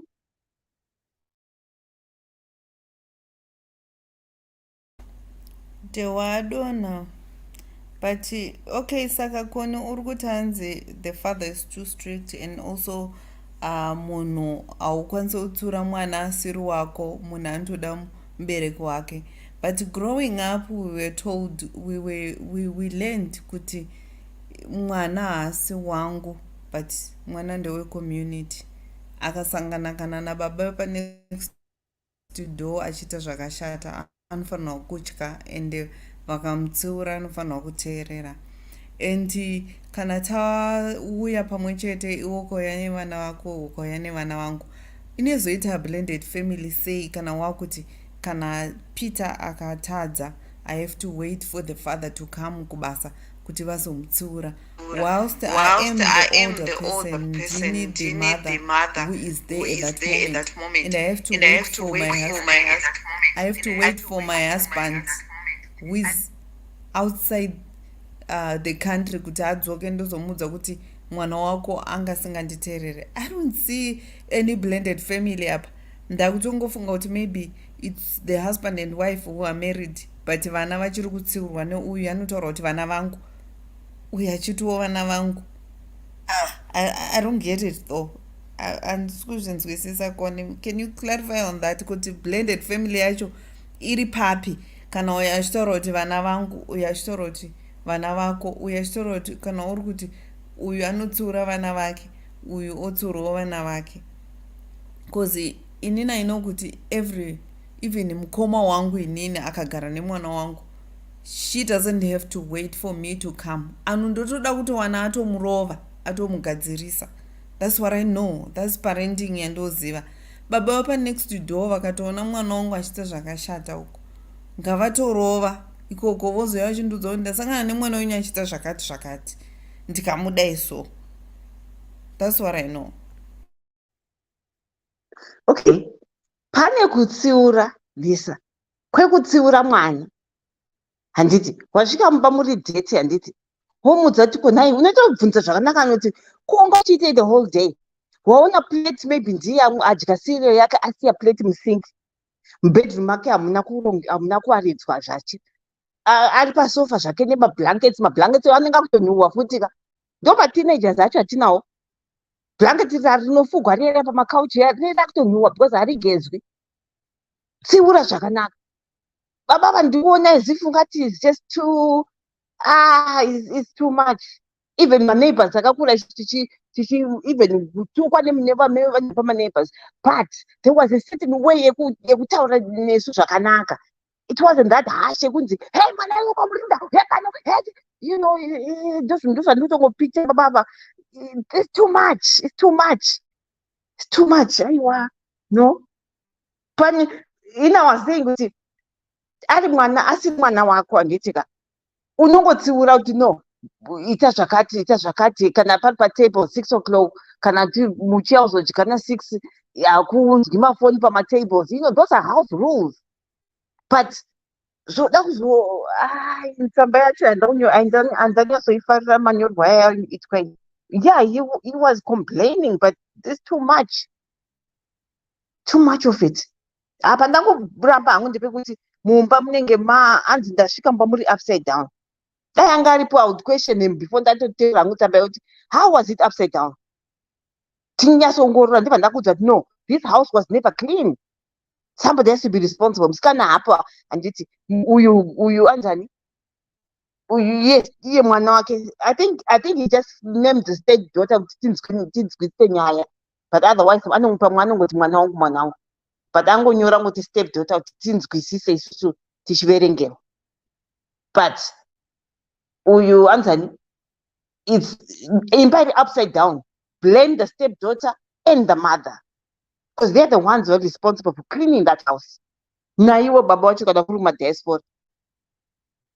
Haimba ingamboiti upside. My teenagers, you know, I've seen my teenagers how they behave. Anongomuka makuseni kudya cereal yake oisa plate musinki. Spell kana ari musikana havadyi lunch vasikana ma-teenagers. Kana zviri pamwe zvangoiswa zvimafries nechiwing hapo zvatopera. Saka imba yazita upside down pakuti chiko chii chaaona baba budai pachena. It's either hangonzwa hasha kuti pane mwana baba yekuti probably he doesn't want to get into that extent yekuti anozochiva mwana pamwe chiribho zvacho chimwana chacho anotinzwira shuga baba. Saka autoti beta kuti mwana agare kure uko ndisarambe ari pano. Saka autoti akutomutsvagira nyaya kuti asauye agara pambuya uko. Baba vari kumudzwira mwana shuga. Connie, why is it every time inini zvinondishamisa, you know, kuti why is it every time panotaurwa on stepmother, stepfather, vanhu always associate this with bad behavior.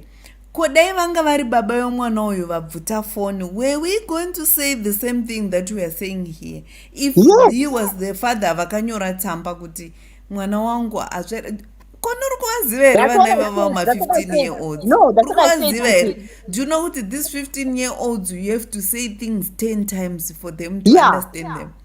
Exactly. I've been through these kids, I know them, and nyaya maitibvonzika, it's very true. And kana munhu waisa ma-house rules ako ka, why breaking them? Ukaisirwa ma-rules mumba, it doesn't mean kuti a person is strict. You are trying to guide them on how they should be.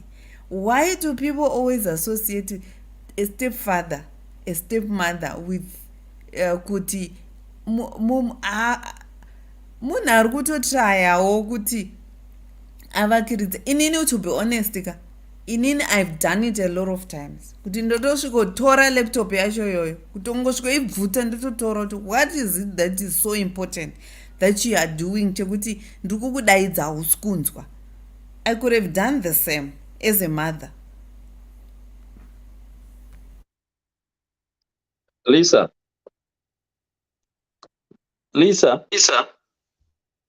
Yes, Dewa.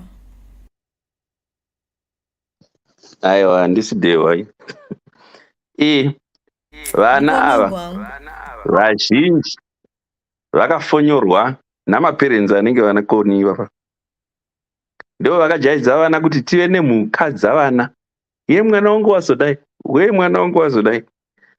Shamwari kana pari pangu pagiraundi apa hapaitiwi izvezvo, and it doesn't matter kuti mwana wani wazvita, womun'ina womukoma wasisi, mwana kana aripo ipapo unototamba marules. I'm the referee, ndio marules anotambwa pamba ipapo.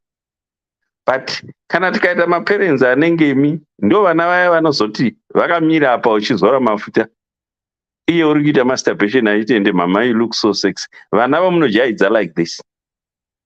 Pana vamwe mai vakanzeko pano takatonga nyaya yakadero ipo pano padehwa pano, vachizora mafuta, magaro ari imbi namahipi ari kudonha kumasaidi, mwana ari busy kumasturbata, mwana womukomana. Ne-kind of parenting iyeye muno ndezvekutoti munosungisa asi aiwa sokumusha unokwaturwa mai. Ende futi handina kuti kwai museve warova mwana unongova nomusikanza, whether ndo wangu ndo wasisi ndo munin'ina ndo mukoma, aiwa panorovwa dhongi newaya ndikuti izvezvi zvomunoita izvezvi izvokoma musoro zvisina basa maparents, ndi munozochema futi.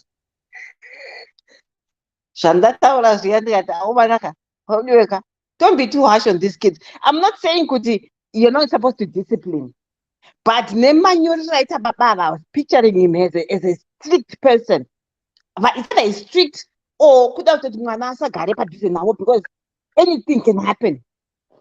These are two options.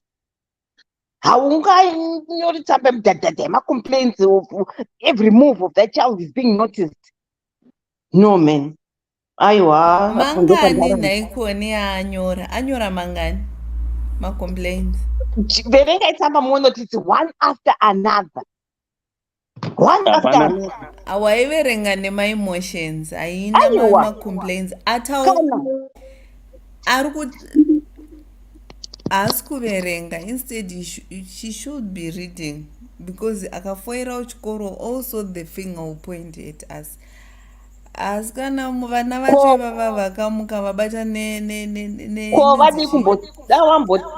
find out what's wrong with the child, because such behaviors, it's a red sign, you guys. As long as you don't see my reflex akuitika, you just think kuti mwana angofoiri for no reason kuchikoro. Pane one chanotogona. And what is it? Baba just on my mind. I think they want out. Koni, it's not kuti mwana kufoira is a problem or what have you. But challenge iri kutika panapa ndeyekuti mwana ari kuita zvinhu zviri explicit sexual active content, sending images ari naked to someone. This is what Lisa said, kuti kana arimbokwanisa kuti ari kuzvistrepa naked at 14, sending nude pictures, achatumira vanhu vangani, and how safe is she safe? Ndopanzina Lisa paya. As parents, right? As parents, generalize as parents, let's try to have time with our kids. Lisa Kati, the first love of a girl child is from the father. I'm not bragging. I'm not a good father. I'm not a bad father, but I try my best. When I go see my daughter, mwana chimpleta vudzi, nichita say, ndoenda naye ku restaurant, I give him a card, go and pay. No, go and order what you want. Why? Because I'm trying to nurture ye. Kuti asavhunduke nokuti menu urachi, did I want this? I need this. Okay, fine. Go kutil. Go till and then a card. Anobvudzi uya nereceipt. Anofanira uya nereceipt akasaipo go and get the receipt, because you want to know how much have you paid? Is it what is written here? So this is what Leah's trying to say. As much as tikatingotarisa this labeling ekuti hanzi ndi-stepmother, ndi-stepfather, every time once we step, they are danger to the kids. So munogarika sei? Konungati mudhara complain. The reason why this man is complaining, ndeyekuti out of safeguarding yaangada kuisa in place, there comes my guru blaming kuti no, watota wrong iwewe. Mwana akasvikirwa akapfeka maheadphones, right? Upside down house, it doesn't mean akaisa modrop pakadai so pane pekuti paadyira plate iri pasi haana kana kumboita sei socks rimwe ruku. Which means the house is upside down. Haina kutsvairwa maplate makazara maplate mudish. Yes, as a parent, what do? Your first instinct is to grab the thing that is distracting you. So this father, what did he do? Adezamana my headphones. Let me show you. Hold on. Let me elaborate. Right?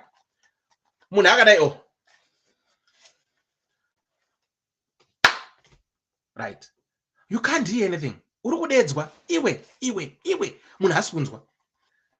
Unaita sei? You take off. It's either you bachelor the headphones or unotora phone yacho. This is what this dad did. He didn't do it kuti arikuenga mwana kana arikuchiya mwana kuti mwana kana kuenda. No, aida attention from mwana. The thing that made him to be suspicious is the way the child behaved towards the phone. Yekuti they're pleading, no, musaende koko. Ndakati aikaka, okay. Zvakafanana kamusika mapurisa. If you're innocent, mapurisa anokubata say you're not innocent. Unotanga utara kusina kuswera because urida kukava. But kana uri innocent, you'll be calm, collected. Hi officer, hi, how are you? Okay, oh. Do you know why we stopped you? No, officer, I didn't know why you stopped me. What's the reason? Because your tail light is broken. Okay, sorry, I didn't realize. So what do you want me to do? Okay, we would just let you know your tail light is broken. When you get home, don't drive it like this. Go to the garage. Simple. But you can miss command you in drugs. You're stopping both and black. Don't point in. All was it okay? Why are you freaking out? So this is exactly what this child did. She started to freak out, which made this stepfather say, okay, why are you freaking out? I wouldn't think kuti angaita my feelings nemwana wahari kuti mwana wemukadzi wangu. I'm not saying there are not people like that. There are some people like that, but we cannot judge this man based on nyaya dzimwe dzatakanzwa. No, let's try to take nyaya sezvairega izvi. Tombo nasona kuti pakaendeka wrong ndepapi. Inini I wouldn't expect kuti mai guru vangu mukadzi mukoma wangu mukoma mukadzi wangu anda kuyaunza zvekuita mumba mangu. Uine mukadzi wake vangu wawirana wanzwisana, but comes majumba musanduko na mai guru. Ndo anorana namba muningi manjiwa. Iva vani muskoi weidzo dzidzi. Hautori mwana phone. Hauzodi. No. Mwana haana kubasa kwari kuenda phone akatengerwa. Inini bvunzai Anashi, I'll ask you Anashi kana zoenda naduka. Kandaka kutengera, that thing is mine. I've got the right to whatever went that thing because I bought that thing. Ashi achazokudza yakauya mumusi. Vana vangu taiti tikaenda trip na mai vacho. Kungosvika motika so chwa wapfeka headphones. Chwa wapfeka headphones. Pataizomira ndo paizobvisa headphones achikafu. Ndikati no. This trip is a family trip. We need to talk. No headphones, no nothing. Kachiridza chitekete. Taitopana time kuti right. 30 miles. You choose music that you want us to play. To play music, we need to talk, we need to interact. Why? Because that is the moment we are driving together as family. Not to umwari headphones chwi, umwari headphones chwi, umwari headphones chwi. Inamaita gatiri tutukutaura. Vanadiri kumashiro wagaro. No. Guys, let's not build these monsters. This is what Mkoma Kwangu will say. As much as we love our kids, but if we don't draw my boundaries, if you don't put boundaries in place, if you don't safeguard them, if you don't tell them what to do, trust me on this one. I don't want to say what Lisa said. Vana video mazone, everything is there now. Pamafona. I always tell you this. Kuti, iwewe cannot a parent. Do not ever go around the brain. Mwanangu adaro, mwanangu azodaro. ndakambopa after challenge panapa. No one came back and tell me. Kana uine teenager, no matter a boy child or girl child, ndinoti umwe musi vaenda kuchikoro, pinda murumu vanorara. You won't be surprised ka? Unobuda pasi pembedha nemaplate 6 or 9, mafork 15, maspoon 30. Zvinongokandwa chete Aunyepedewa. zvinongokandwa pasi deo. Unobuda uine pal yekuti uti, hey, what's all this? Handiti ka? Saka mwana achibva kuchikoro, vanenge vari muno diaspora mu UK, muno vari muno mu UK. Sorry? Makaita rini challenge. Ndogara ndichiita panapa ingwani. Alright. Uchida kuti mwana abva kuchikoro handiri ka? Abva kuchikoro, utore settle yake. Kana ane mwana mukomana kazhinji kacho. Ukatadza kusangana neRizzler, munoziva Rizzler, kaya kakabepa kewikes. Kana usingiswa mbanje. Uchasangana neRizzler. Kana kuti uchasangana inonzi chisigareti chekubesa chinonzi chikuti whatever. Zvekubesa lighter. Yeah, uchasangana nelighter. Kana uchasangana nechiguchani, kana uchasangana nebanga. Munhu wese ane mwana mboyi panapa. Ndoti mangwana uti mwana wakabva kuchikoro, usambomubvunze, musiya ite zvari kuita. Uende mukidbag rake rekuchikoro. Pick up those things. You'll be lucky. Mwana wako maybe ari kuenda Catholic school. But kana ari kuenda izvikoro zvedu zviri mumakomboni zvedu izvi, that child is prone to be involved in those things without even you knowing. Vanosvita mbanje vari uko vodzoka kumba. Saka let's try to understand where this man is coming from. As much as we might have different views and opinions, but the life that we are living, it is so way more advanced in terms of technology than the way we were brought up. Zvatovanalisa kuti kana uine parent ane mwana teenager, kana usina parental control of their gadgets, unoti mwana enda unorara kaenda nefoni, anodzima malights, anofuga mukutukutu, atoti mukutukutu yakuzvivhara kudai neblanketi, anenge ari busy nelaptop achiita sei. Unozonzwa maticha kuchikoro vachiti, iwe, why is it that your son or your daughter comes to school very tired every day? Uti no, anoenda because kunokwana toradzikana 8 ka? No, they go to bed at 8. No, ari kurara na 4, very busy chatting, and they type very fast. Saka, as parents, let's share, especially on this subject. I thought we were going to share my skills, the understanding of how best can we safeguard our kids, how best can we not get offside, never actually debate out our own games because they are too smart. Right? Again,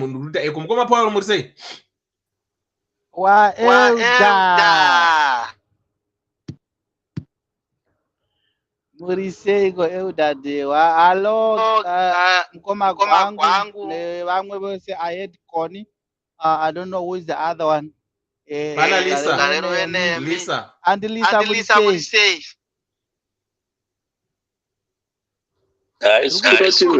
Andilisa vari right yavo. Ndiri kunzwa maungira mani, ndizwa ndini kana kuti chii chiri kuitika. No, ndidewa. Oh, okay. It's a technical fault. It's being displayed. Yeah. No, that's fine then.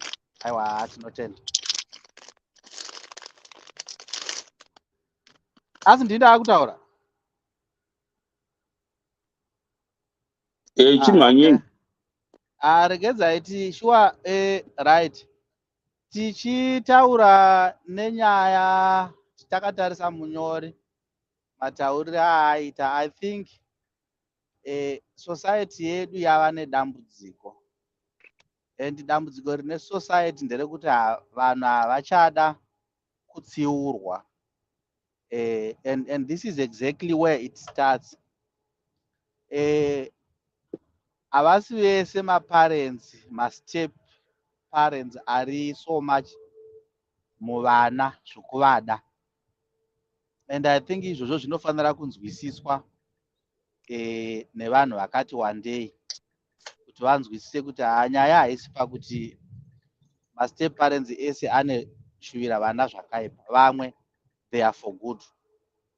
Saka dambudziko ratiri kuita ndiro rokuti yava blame game nevamwe vanhu vaya vanenge vaine mafukiro avo nemavonero avo, of which handisi kuona kuti mukomana uyu kana kuti murume uyu unganzi wakaita chinhu chakashata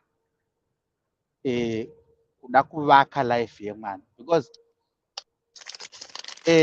kusavakika kwake idambudziko kwaari iye sababa vakaroora mudzimai uyu, nokuti mwana enaye unodzoka akatakura kutambudzika pamba ipapapo, kana iri nhumbu inouya yaanhumbu iye ariye zvechi unenge ari pamba. Saka zvakakosha kuti if we are married into second marriages where kids are involved, let's not be too harsh in thinking kuti probably mwana wangu unovengwa nepartner yangu, but rather we should acknowledge kana munhu achitaura zvinhu zvakanaka zvinovaka nokugona kuvhura maziso emwana, because at the end of the day mukatarisa makuriro etakaita kuti taigona kunogara nana sekuru kuhanzvadzisa mai vaisangotirega, vainzwisisa kuti mwana uyu mwana wehanzvadzi yangu. And what is bad about having control over mwana womudzimai wavo? I don't see anything bad with that. Vamwe vakakura vachichengetwa nana baba munini, vakakura vachichengetwa nana gogo, but vakakudzwa vachirerwa zvakanaka vari mugwara rokuti vakure kuti vagogona kuzova vanhu vanosustainawo life yavo mangwana vasingapindi mukurasika kwakanyanya sezvatiri kuona zvatiri kuita mazuva ano, zvokuti marights aoverrida marights evana. Sometimes nhau iyo iya yekutombotora shambo vanhu vanoiona senhau yakashata, asi yakanaka kuvana vaduku ava, inobetsera kuti munhu ave mugwara, because vamwe vanhu havateereri zvokunzwa zvokuudzwa zve. Because mukarangarira kuti at 14 years I think ndo maform 1 form 2 if I'm not mistaken, ndo panotanga misikanzwa. Vana vasikana pamakore iwayo vanoteverwa zvikuru nezvikomana zvinenge zviri kuma form 3 neform 2. We could see this from the way yatakanga tichikurawo nayo isusu, kuti taitoona kutoti pakanzi pasvika maform 1 paya vakomana vanenge vachimhanyira kunotsvaga zvibhebhi zvakanaka kumaform 1. That is exactly how it was pamazuva etakakura, hamene yezvinezvi. Saka izvozvo manje ukaona mwana akatangirwa, nokuti vakomana vanomutangira because havadi kuti pazowana umwe munhu unotora territory yaanenge aona. Saka kana vabereki tikava nepfungwa yekuti nokuti mwana wazoonekwa, foni yaonekwa, saka maona mwana akashama, what's so special pazvinhu zvakangozara izvi zvinofamba mustreet, zvinganzi kwai chazokosha zvokuti murume uyu ungatonzwa shuga yaangatonzwirira pamwana ane 14 years. Unozoona kuti pfungwa dzedu vanhu dziri so drained zvekuti dzikangova negative always, hatigoni kumboita come up with a positive thing in our lives. Hatisi kuti isusu havako vanhu vakadaro, variko, but does it always have to supersede chinhu chakanaka chinofanira kunge chichiitwa? The answer is definitely not. Saka ipapapo panoda kunzwisiswa nehama dzomukadzi nomukadzi wacho kuti zvamaa kutaura izvi, uyu mushando wangu hausi wenyu, imi hamuna kuroorwa pano, ini ndini ndakaroora, ende inini ndini ndinotonga musha nenzira yangu yendinoda inini. Nokuti ipapapa chinhu chavatotarisa ipapapa patomakwa mari yaakuda kutoripiswa kuti hazi makaonera mwana. Ndo nyaya yaakutotariswa ipapapa nana mai guru onawo, ndo nyaya yawatogarira ipo pano. Saka izvozvo zvinoda kutoti murume atomira ataura kuti zvamuri kutaura manje, kana mungori mumusha mangu manje, kana mai guru musachasvika pano. because nyaya yenyu yona tatoona kutoti muri poison, hamusi munhu akanaka ba. Mukaona musociety, even mumavillage matakanga tichigara mumaraini, we grew up tichitoti isusu tikaonerwa kuti tiri kuita zvinhu zvisizvo, aiwa waisvika kumba wakagarirwa, ndaona mwana wanyu wakamira mamiriro asiwo. That is exactly how the society should bring or should actually upbring the kids, and that is not happening. Vabereki, they are so defensive kuvana vavo as if they are made in heaven. Saka ipapa tatova neproblem society. And if we don't change our ways, and if we don't change our attitudes towards our parenting styles, kuti tikaona chinhu chakashata chichitwa tochitaura, tochigadzirisa, totokorekta. Hazvinei nokuti mwana ndewangu, but iye zvinezvi yava each man for himself, and the society is actually going down. Takatarisa vana vedu, musatombotaura kudero, eudadewa nyaya mundototaura inyaya inorwadza, nokuti with the use of cell phones it's so bad. TikTok anenge aripo manyashi inogara ichitaurwa pachinigerian, iye rinenge riri panze rese, richingoonekwa riri panze garo paTikTok, and our kids are actually seeing all that, and that's a reality. And the TikTok, it's probably ameno kana isiri yento ane mayuser akawanda, and ndokune vana vazhinji ikoko kuTikTok ikoko. I also heard kuti Instagram ndo yatova pamusoro, yakutopenga zvokutodaro, zvokutorasika, zvokutoti hakuna kana restriction in any form. Apparently I don't have Instagram, saka handizivi zvine zvichiitika ikoko.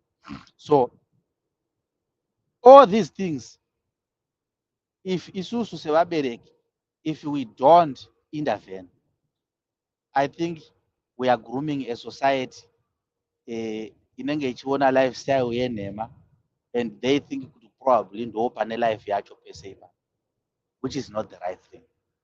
And truly speaking, as a nation, as a society, as a people, we need to address my issues iwayo. Tiino kuzvitova nokutonzwisisa kuti tiri kurarama munyika iri kuchinja on daily basis, and isusu tikasaita simudzamisiro yedu, vana ava vanoita mhuka. Saka ndinoda kutora mukana wokumbonwa mvura panguva ino, ndichiteerera mukoma gwangu vachiwedzera nyaya iyi, vaibate zvakanaka semabatiro avanga vaita pakutanga.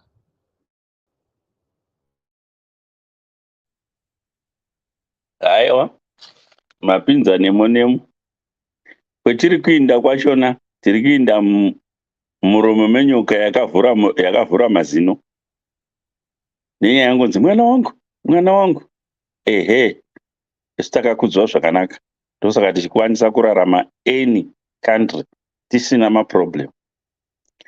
Kwete dzimwe mwenju dzatava kubika dzavana idzi, aiwa, hatidi kumbonyeperana, no. Ine hangu mungandidzirekera ndiri old fashion. Ine handina mwana unovuya achipesuka ane guvha out pamberi pangu, mwana mukuru. Uri kuda kuzama kuti udi izvi.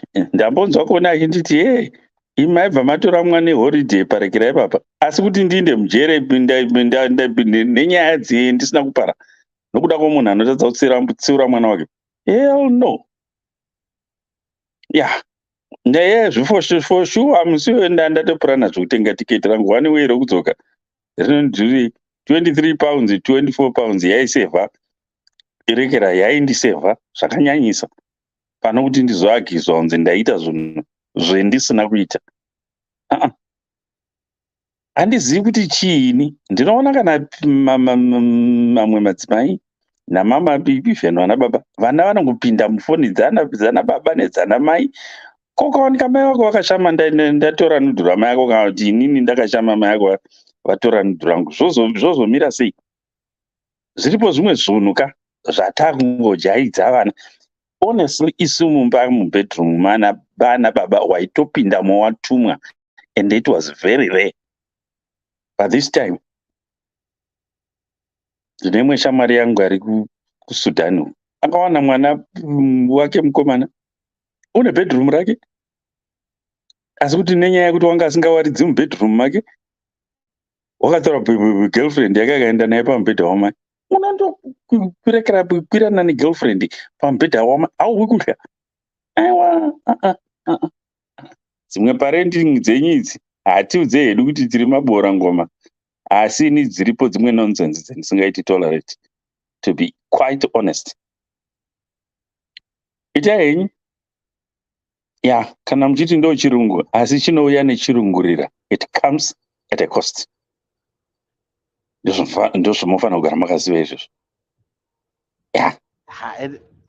Vamwana baba ichokwadi mukoma gwangu. You know these kids ka tikada kuvarera the way we see it on TV. I'm telling you, munosara makambofunga kuti wakabata something mumaoko chongotsvedza kudai, kana kubata inonzi chekuti chinorembuka nepakati pezvigunwa apa osara usisina chinhu mumaoko. This is what is going to happen if we are too taking these things like lightly. You know, it's good kuti kutombopinda kana mumba memwana wako, so kupinda wardrobe chaipo, see what they are wearing, see what they, because mukuziva here kuti vana venyu ivava they've got clothes dzamunenge usingatombozive dziri mumawadrobe umo dzavanoitisa matiktok videos nemavideo pamainstagram. It's also good kutomboendawo iwewe kutomboita, ndanzwa wanga uchiti hanzi handina Instagram account. It's good kuenda, especially kana une vana.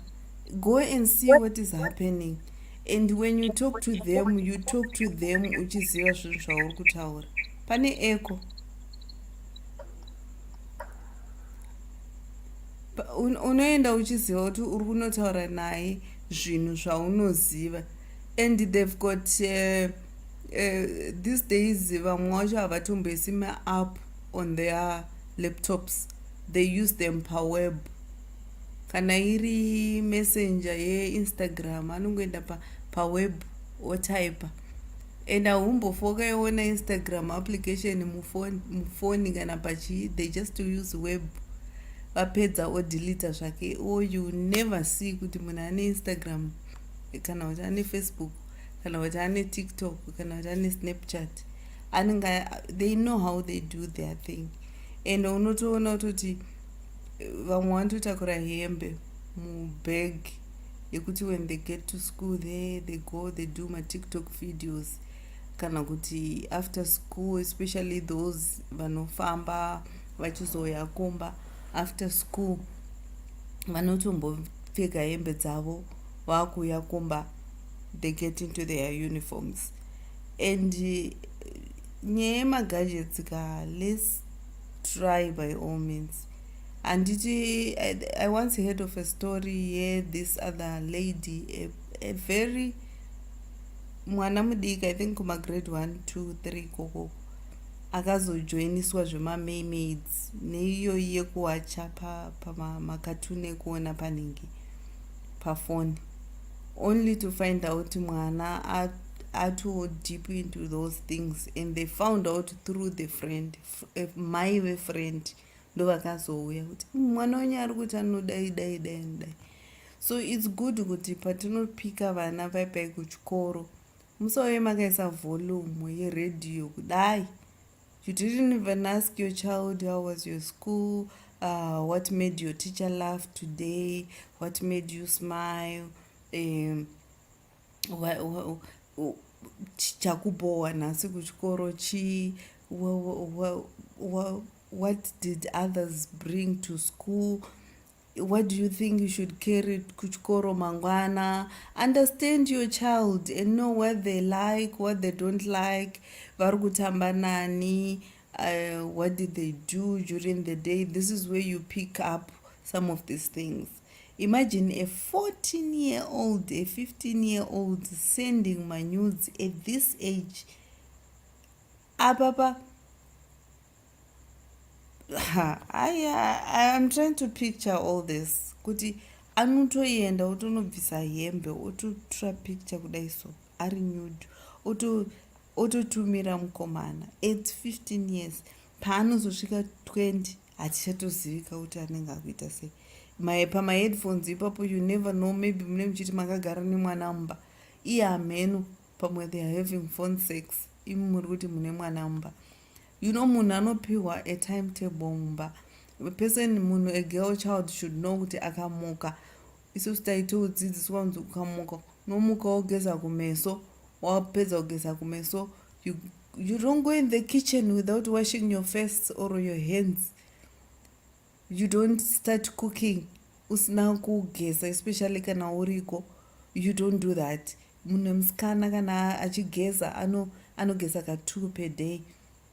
Especially in this summer weather, munogeza time dzakati wozogeza time dzakati. You need to teach all those our children all that. No, you are not being strict, but you are grooming them. Even vazokura vakadzi vakuru, they know how to take care of themselves. Not kuti unodya wongogara apo watoisa maheadphones, hauna timetable yekuti you teach them vachiri vana vadiki vari kuprimary chaiko chaiko. You should have a schedule. You don't just wake up, you don't know what you want to do tomorrow. Hausitozoti ukamuka uri kuitei, homework uchaitei, uchaverenga ipi.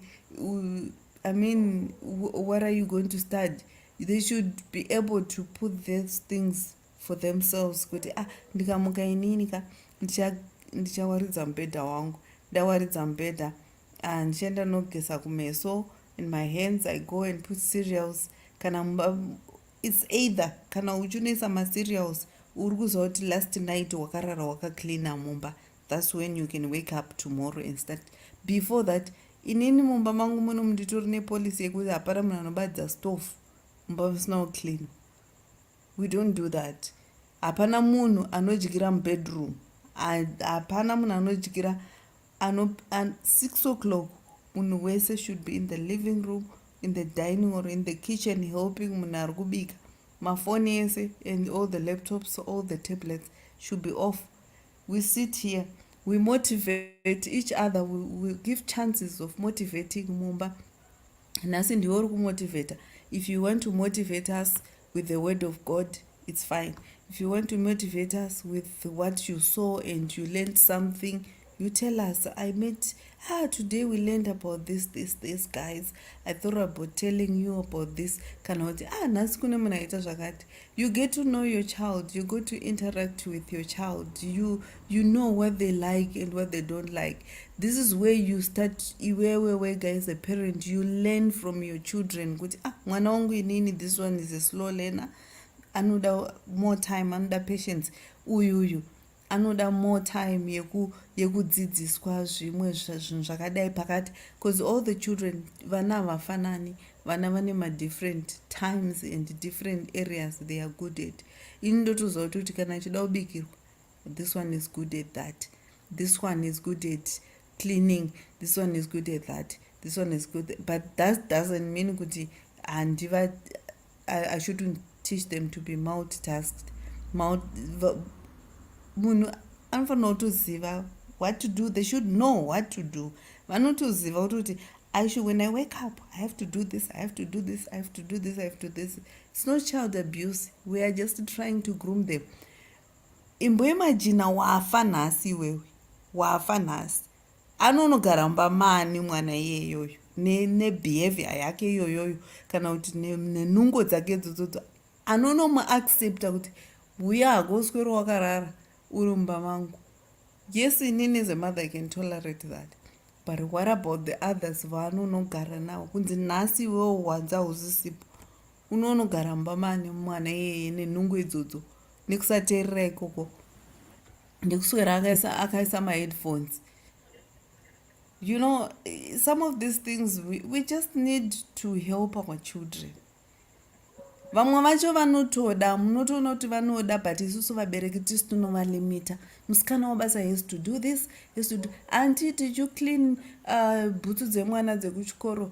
Muisirei masocks, muisirei zvakati. But mateachers kuchikoro they are teaching us kuti ari grade 1 imboitaiwo kuti one day ageze ega. Muzongomubatsira ozora mafuta muzongomubatsira kuspreada kuzora mafuta ngaambopfekawo t-shirt ega muzomugadzirisa.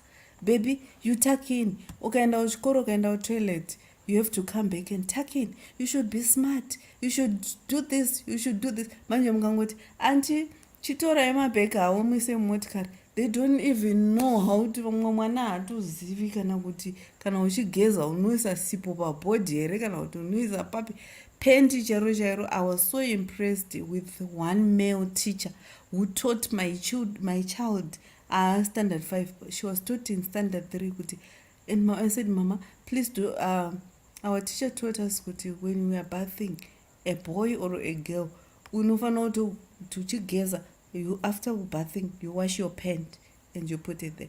Let them do it, and you can also know that I now chena unozotora watch, but you don't tell them. You just help them, teach them, correct them with love, and teach them kuti one day I might not be there. You will be staying with somebody else who is not me, who is not going to tolerate your nonsense. This is whereby you see kuti mwana iyeye akazoenda kwamainini anonorohwa because haanzwi nekuti iwowo ndiwo wakamujaidza. Lisa wataura mapoints anganisira kutotaura akawanda, especially yekuti I just wanted to interject taura izvozvo. I don't know kuti wanga wapedza taura here. Pedza is fine. Yeah, kunyanya nyaya yekuti kana tichirarama tiine vana vedu, we think kuti we will live forever. Kazhinji not exactly that, but tinokangana totorivara kuti tiri kurarama a borrowed life yatisingambozivi kuti upenyu hwacho unongogurwa rini. And if we live our lives tichiita senge tinopa mangwana, handiti, I think we would make sure kuti vana vedu kana tichitaura navo tichivareisa tinovagadzirira kuti nhasi pano pandiri ndoda kumusiya ari mwana ane maskills, mabasic skills, malife skills anotoenderana neage yake, nekuti the world isoka iri very brutal. Haisi nzvimbo yekuti mwana achipinda inzvimbo inenge iri so friendly, saka anofanira kunge atori prepared. So ndakatarisa nyaya yatotaurwa nasefather vanyora ava, toni yacho inenge inotaridza kuti he cares about this daughter, because vati my wife and my stepdaughter that I care so much about. Tikatora sekutaura kwavaita, ini ndoona sekuti hapana chavakambonyanya zvavo kukanganisa pakutora foni. Well, tinofanira zvedu kurespecta privacy yevana vedu, asi munoziva here kuti muprivacy imomo ndimo mune masolutions ndimo munobva masolutions kumaissues anozoitika kana tikavaregedza tisingazive zviri mufoni imomo. Imagine mwana wako achiita zvemadrugs iwe uchirespecta privacy yake, handiti osvika pekuti majeka maybe anotopedza 3-4 years muchimonetseka kuti kubehavior yemwana uyu yachinja yaita sei. Mosvika pekuti hamuchamukwanisi, addiction nyaya yatozonyanya. Whereas kana manga makangopinda mufoni make mukainvada privacy yake iyoyo maitokurumidza kutowana help. So inini I think vana vanofanira kudzidzisa, and zvinezvo zvinonzi mwana hanzi it takes a village to raise a child, haimbori old school theory yayo. Ndikutongoona tichitowitnessa vana vamwe vatinototaura navo vatisina kana kumbobereka, asi uchitoona kuti panapa tikasatokomberana mwana uyu, uchiona mubereki zvino kuti atambura asisina kana pekutangira. So I think zvekuti mwana akatsiurwa nastepfather inototoona sezvitori right kana ivo vachitowana time yekuita care about kuti mwana aite ma-skills. Naiwo ma-earphones nema-electronics atiri kutaura aya, normally isusu sevanhu vatema tinofara kana mwana wedu achispenda a lot of time ari pamafoni kana kuti pane mamwe ma-electronics ese. Chatisinganyatsonzwisisi ndechekuti 99% of the time aripo ipapo ari kungokonsuma zvinhu zvaari kupiwa nevamwe vanhu, handiti whether iye mind yake iri capable of absorbing all that kana kuti haisi. Ende zvimwe zvinhu zvacho zvizhinji hazvitombori necessary. I remember vanhu vazhinji vandakaonawo kwandaimboshandira, varungi vavava vana vavo vanovadzidzisa kusambospenda time vari pamascreens, because vanotovaudza kuti zvinodzidzisa mindset yeconsumption, kungokonsuma zvaudzwa nemunhu, pane kuti iye adzidze kuve creative nekuve innovative, achicreata nekuimagina zvinhu. Vanovadzidzisa kutamba nematoi anoita kuti vacreate, vachitovadzidzisa maconcepts chero ecomputer science through play. atori kana 4 to 7 years pasina kana screen, toi iyoyo inenge isina chekuita nescreen. Hanzi it's a good way to keep them away from mascreens, kwanosvika chingokonsuma zvinhu garbage 99% of it. Saka ukatarisa izvozvo zvavanenge vachiita, hapana zvinenge zvichimbori nemusoro zvinobuda ipapo. And okay, ngatimboti toti tiri kuda kuprotecta privacy yemwana, toti ndiyo yakanyanyisa kukosha. Tiri kungotarisa for now, handiti mwana paachiri mudiki, paanofanira kunge achiitwa nature nekugurumwa pacho, hatizivi kuti mukurespecta privacy yake ikoko kwatiri kuita, we are depriving mwana iyeye of a productive life for the next 40-50 years dzaachazorarama.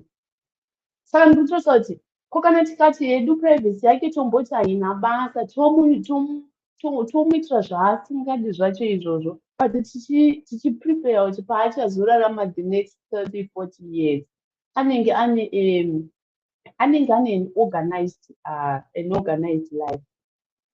Ndo I think maonero angu ini panyaya dzevana hapatombodi, number 1 kunonoka, number 2 kugara musingatozivi kuti mufoni imomo mune chii. Mufoni ndimo mune evidence yezvinhu zvese zvinoda kukurumidza kugadzirwa.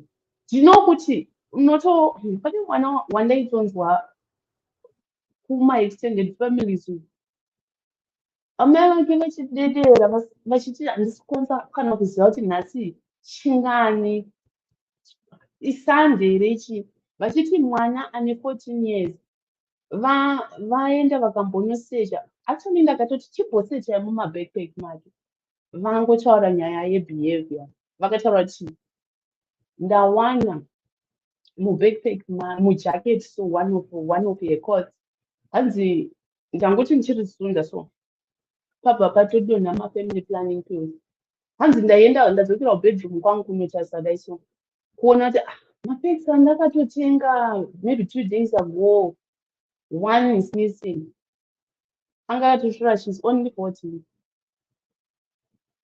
Mutori zvinhu zvakawanda zvavakataura zvekuti zvakandidzidzisa kuti think of anything weird and anything strange this generation yema2K would do that thing. Saka I think kutogara tatokurumidza kuona kuti chii chiri kuitika mukati meupenyu hwavo zvinotibatsira kutove proper interventions kuti titodzivirira zvinhu zvinovakanganisa zvinozovakuvadza kana kutozodestroya future yavo. Ndo maonero angu zvangu kungotsigirawo zvataurwa nevamwe vanhu vese chisararame chivarera sekuti tinogara tiripo mazuva ese because zvatinotorareta kumba kwedu zvinogona zvitori zvinhu zvisingatombori acceptable kwaachanetsara achigara mwana uya tichatomupa nhamo manje kana tisina kumuprepare for any environment. So contribution yangu iyi. Mataura zviro zvechokwadi because unoona the problem I think that we kind of have now as elders and we are looking at our upbringing then tobva taona sokuti takashoreka uye mararamiro etakaita haiti zvekuti tiri kuona sokuti we are trying to pamper these kids without things but not with any information that is valuable. That's one area I think yataleka as a parenthood. And at the same time, mukatasa what even if what they are being taught at school, it's even useless with the syllabuses. They are not even helping out in trying to raise them to the capacities. If you look at it very closely, you can see my syllabuses are introduced in schools. And at the same time, motarisa moona kuti pamakanga muine 9 years mimi nezvinhu zvamakanga muchigona kuita, right? Let's go back when you were grade 1 and what you were able to do when you started grade 1. Zvinhu zvamakanga muchikwanisa kuita at grade 1 level. You will be surprised kuti mwana wenyu doesn't have an idea, is not capable of doing any of those things realistically.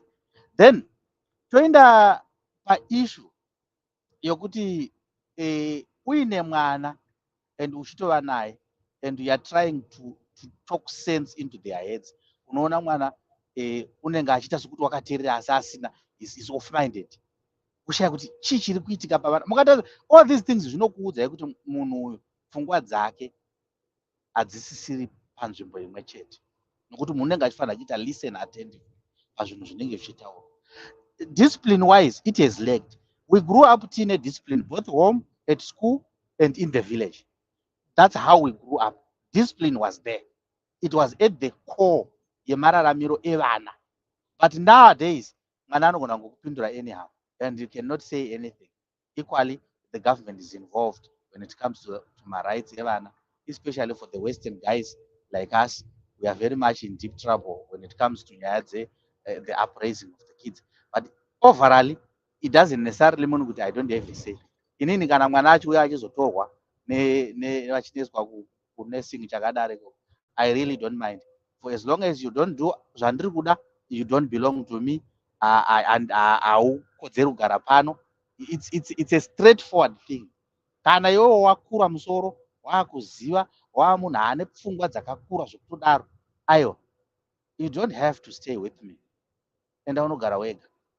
Kana ukafunga kuti kuna mamwe better parents are better than me, well, it's open, the door is open, and that I will not stop you from doing, because you have chosen that route kuti uishandise iwewe kuti irarame palife yako.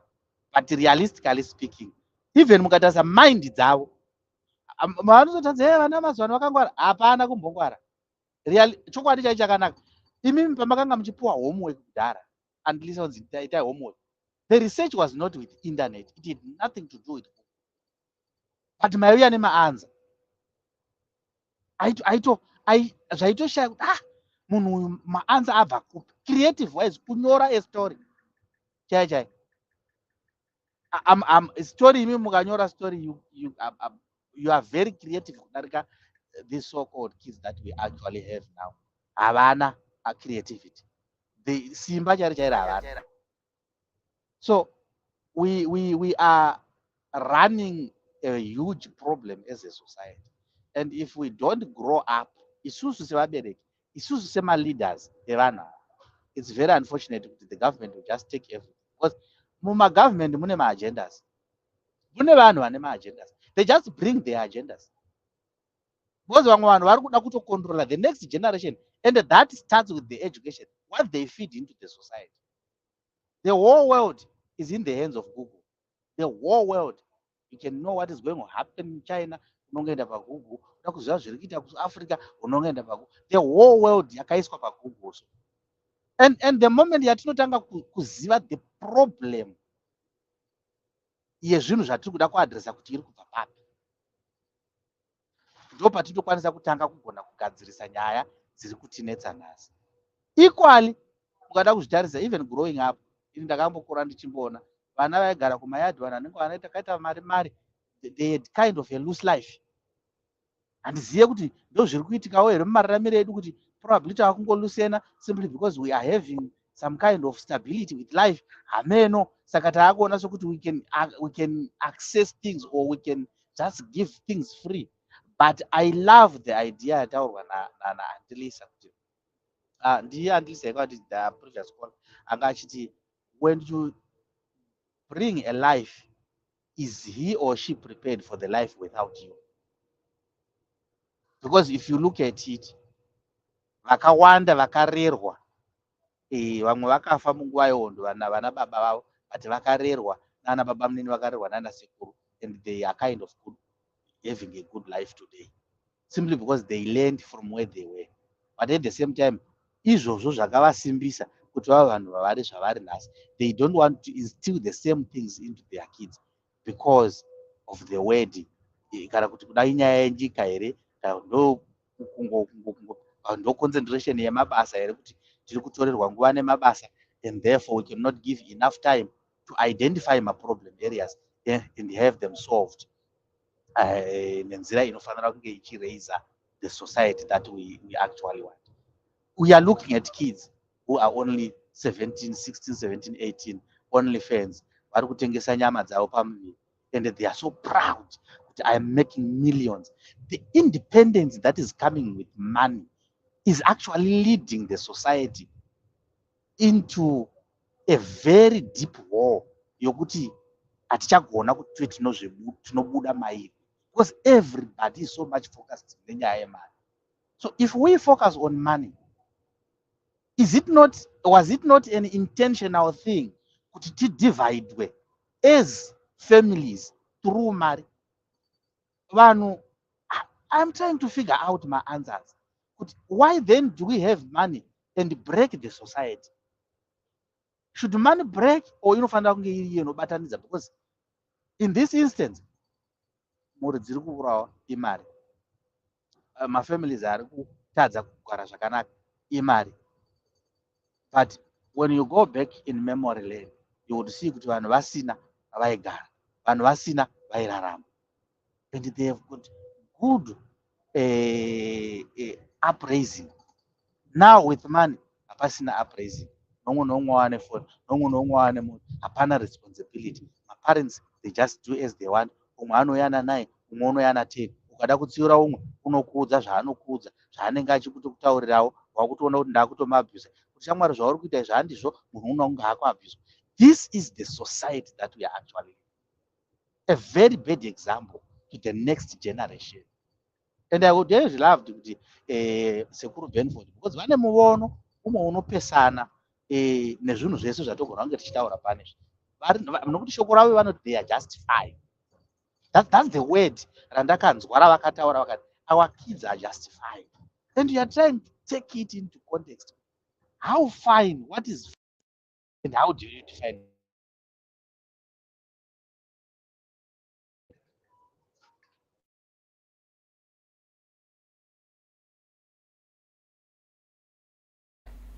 Mukoma pavo vanenge vadona. You know, inini ndine a question yekuti, at what age should I give my kids a phone? What age nai? Yekuti ndingatoti ndakupinda mushopu and I'm buying my child a phone. I've bought you a phone. Unaitsiri neproblem Lisa. Unogona kumutengera moinstalla maapps handitika aunocontrolla iwo from your own phone. Zviya zvoti kana wavati screen time maybe kana chatosvika 8 p.m. normal screen time, you can actually just block it from your own phone. But you said kuti vakutongoenda on the web. Saka zvinotodetsa. But at what age now? Okay, that one I understood it. Kuti you can buy and control it. Okay, at what age you're not it's a password. I don't care about what you see, what you watch, who you talk to, and everything. Maybe kana apedza high school. Kana apedza Aiwa, high school kana ako high school, maybe senior, yeah, kana tomboti 16, 7, pa 16 apo. Those anenge akufunga somehow anenge akuziva kuti anenge atove nekaidea ke what's wrong and what's right somehow to some extent. because no, at least 16 17 unenge wakupa full ownership yekuti no, you can use apedza high school, at least apedza high school form 4 form 5 form 6 Yes, you can give a yes. phone and say, because now they know how to use it. And I think also they need also to be told the dangers, because unozoti I think also kwane inonzi formal fear of missing out. Yeah, Yes, kuti I should fit in, I should fit yes. in, I should fit in, you know. It's like unotoona kuti some kids when they go to school they see this one ari kuchinjwa hairstyle after every 2 weeks and you want to do the same, you know. So I think they also need to be set down and explain to them the kind of life imimi yamukurarama. Somehow I think these kids they should know the real life yatiri kurarama, because mukasavaratidza kuti this is where we are, they think kuti you have millions whilst you don't have millions. Oh So yes, they have to understand kuti mufunge mari yatiri kuwana tiri kubhadhara rent, tiri kubhadhara school fees, tiri kudai so tiri kudai so tiri kusara neyakati, not really into detail or trying to burden them or feel, but they should understand kuti there are needs that I can ask for and be given, and there are wants that I sometimes cannot get because the parents don't have money. Because pressure iri kubva kuchikoro iri so weird, especially pressure inobva kuchikoro kunyanya. unoendaona like vamwe mwana ari kushandisa iPhone 14 iwo hautori nafoni yacho. Plus chinonetsa mapriorities ekuti mubereki uya ari kushandisa iPhone 14 handiti pamwe kumba kwavo havatombori nawo mamwe maexpenses ezvinhu zvine musoro. Vanotongoti vanotongoti maybe mari yavanotambira kana kuti credit card dzinotongoenda kune izvozvo zvemagadgets. Saka like you said, kugara pasi nevana handiti tivaonesa kuti isusu we have our own way of managing this life. We have our own principles, we have our own values. And more importantly, unozoti kuti mwana anyatsonzwisisa azoteerera. Hatifaniri kungosvika pekungomutaurira kuti don't do this, don't do this, do this. Tifanira kunyatsovatsanangurira kuti if you do A, X will happen. If you do B, Y will happen. Anofanira kuti pamaoptions aunenge wamukandira patebho apo azopika ega based on zvaunenge wamutaurira kuti these are the dangers if you go this way. But if you go this way, life is going to turn out to be like this. I think to some extent, but it's a crazy generation. But we can only do what we can do. Hapana, tinotongofanira kutongoshanda takadaro. but yeah, inonzi peer pressure yekuchikoro yakatonyanyisa, ndiyo inotozotuma vana even kuti especially vasikana vazotsvaka mari through zvekutozodanana nemadhara. Yeah, nyaya yemafoni it's quite tricky. Nenyaya yokuti most work is done online these days. I don't know hangu about kuZimbabwe, but kuno kwatiri soso kuBotswana it's not very hasazvanyanya zvazvo zvekuti things are done online what. It's just parents, they get into groups whereby they are sent things they can pass on to their children. Zvekutoti ndingatoita pressure yekuti foni inango my rules ndeungoti munhu anoita foni apedza O level. That's my rule. Zvekutiwo zvekuti vanobatawo vachitextirawo mafriends avo and chichichi, yeah, you give them access to that, but not zvekutoti fully I'm buying this phone in your name, it's yours. When you go to school you put it in your wardrobe or you switch it off and put it in your bag. Kana wadzoka wobatidza, no, I don't think I'm nengosachomudi mwana iye, especially kuAfrica. Kunoku ku-US kuri nani because vana vacho vanokura vatori muenvironment yacho, but also ndiko kune vacho varungu vanoti vana hatidi kuva exposure kumascreens at an early age. We teach them to create. Ndobva kuti votikiretera masoftware atinoshandisa aya maapps ekare, isusu vedu vanoconsume chete. Yeah, that's the difference. That's the difference yekuti if ukamopa mwana variko momo kuti akawana the access of internet and gadgets, they use it for their benefit, because there is what is called coding iri kuitwa mazuva ano. You go, you do your coding, vamwe vari kutoitisa free, you gain. But now kana mungori nema-apps ema-games, you've got ma-apps ema-social apps ekuti there's nothing that you're benefiting from them, but you're always on the phone. Like, this is what ends up zvakuitika zvekuti you want to entertain people by sending them nudes. Yeah,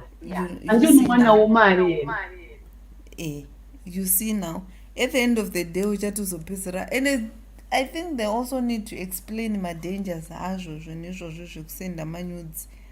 Vangatogara pasi nemwana because zvichazomutraumatiza one day arambana nemukomana iyeye.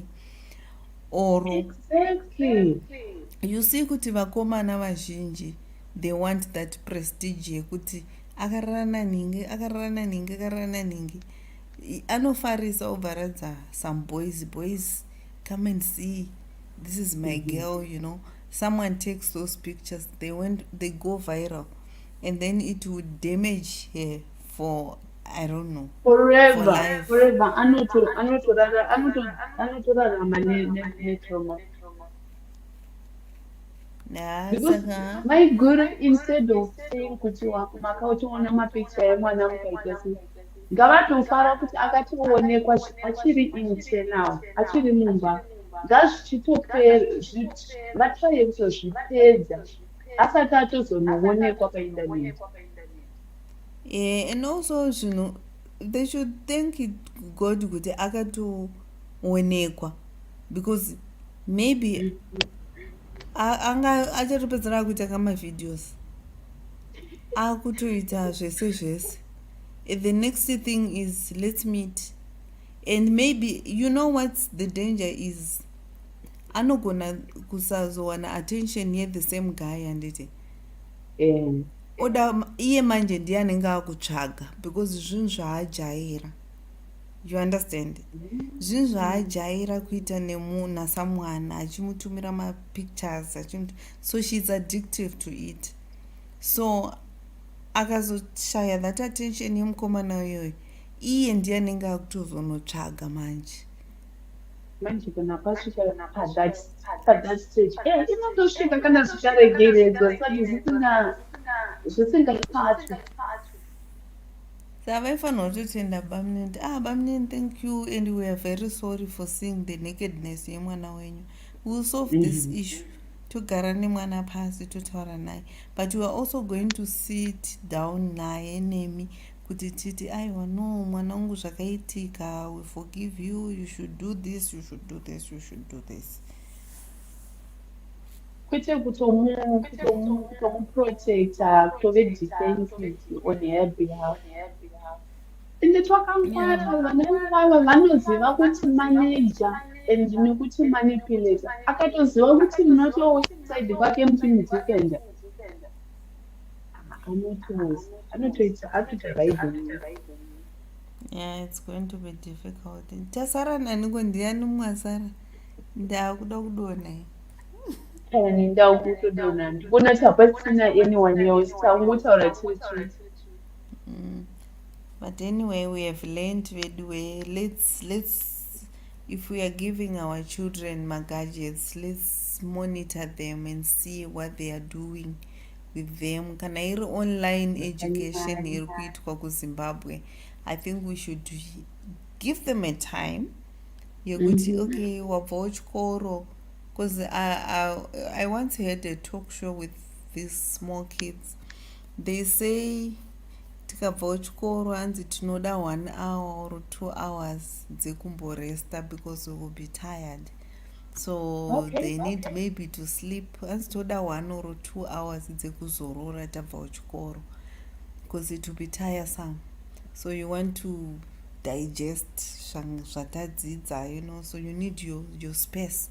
You need time. That's when most of them vanongoya vachipinda mumarooms and then they sleep. Tamuka, we help with chores as well as doing our homework. So I think they need to be monitored. Okay, per day you use phone for such a period. Kana 2 hours, you use period 2 hours. Kana kuri kuvapo access to maybe WhatsApp to talk with their friends.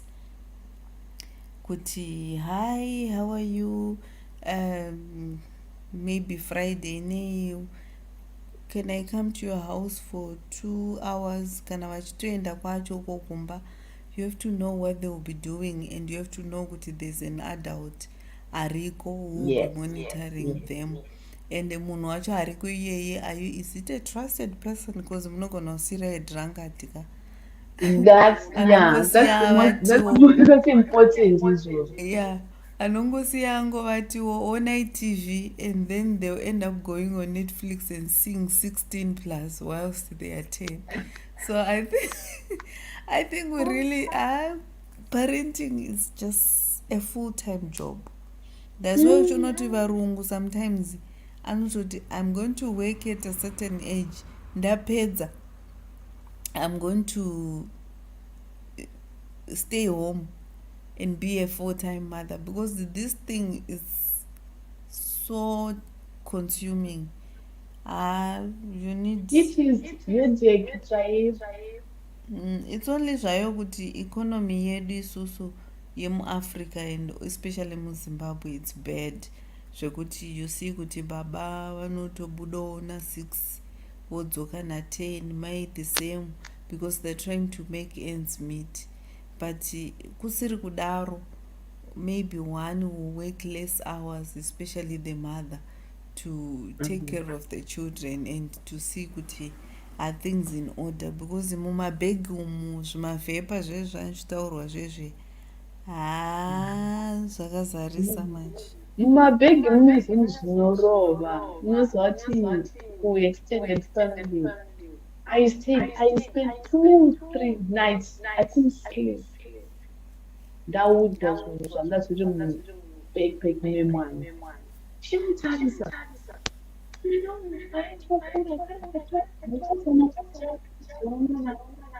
Aimbozwa kuti asoita izvi. Drugs atari kutomaita. Anotorova mama vake at the age of zvakawanda. Even mumarooms zvezvekunzi hanzi it's my room. Room yako yawakauya nayo pano. but some parents vanotopa that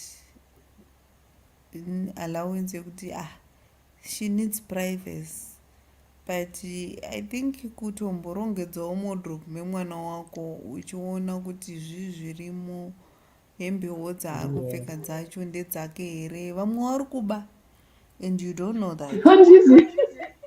Vamwe vari kutora zvinhu zvevana vavanhu kuchikoro, they come with them. Inini even a pencil chaichaiye ndikaiona, I want to understand kuti pencil yabvepi. I didn't buy handinotenga red pencil, I bought a blue one. Where did you get the red one? Because they should understand also kuti it's not good to take people's things without permission and you bring them and the parents accept. Yeah, that's how adults groom. Paanotoita ine adult kana akakura chingosiwa kuti kutora zvinhu zvevanhu is okay. Anotozokura to be that adult wange echinzwa achinzi yeah fraud. Yeah. Pane macomments kuti asimbosiwa kuti kunyanya dzokwanisa kubhiwa macomments. Pane the last comment at 4:40 p.m. Bhaibheri charo rinotevera nevazhinji rakataura kuti vana vachafira zviviri vabereki vavo. Today, all I hear from the last generation to be raised well is complaints and narrating how kids spend time on the internet, social media, or how kids don't listen anymore. All of this is just hypocrisy. And it's my pulpit says it.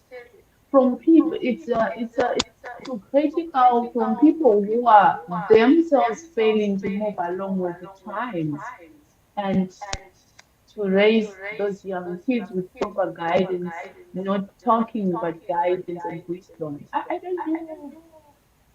don't know how you can guide somebody without talking.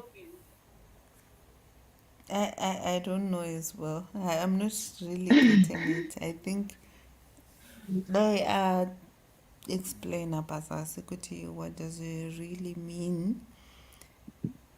General Kanyemba, can you please expound tinyasonzwisisa kuti zvofamba sei?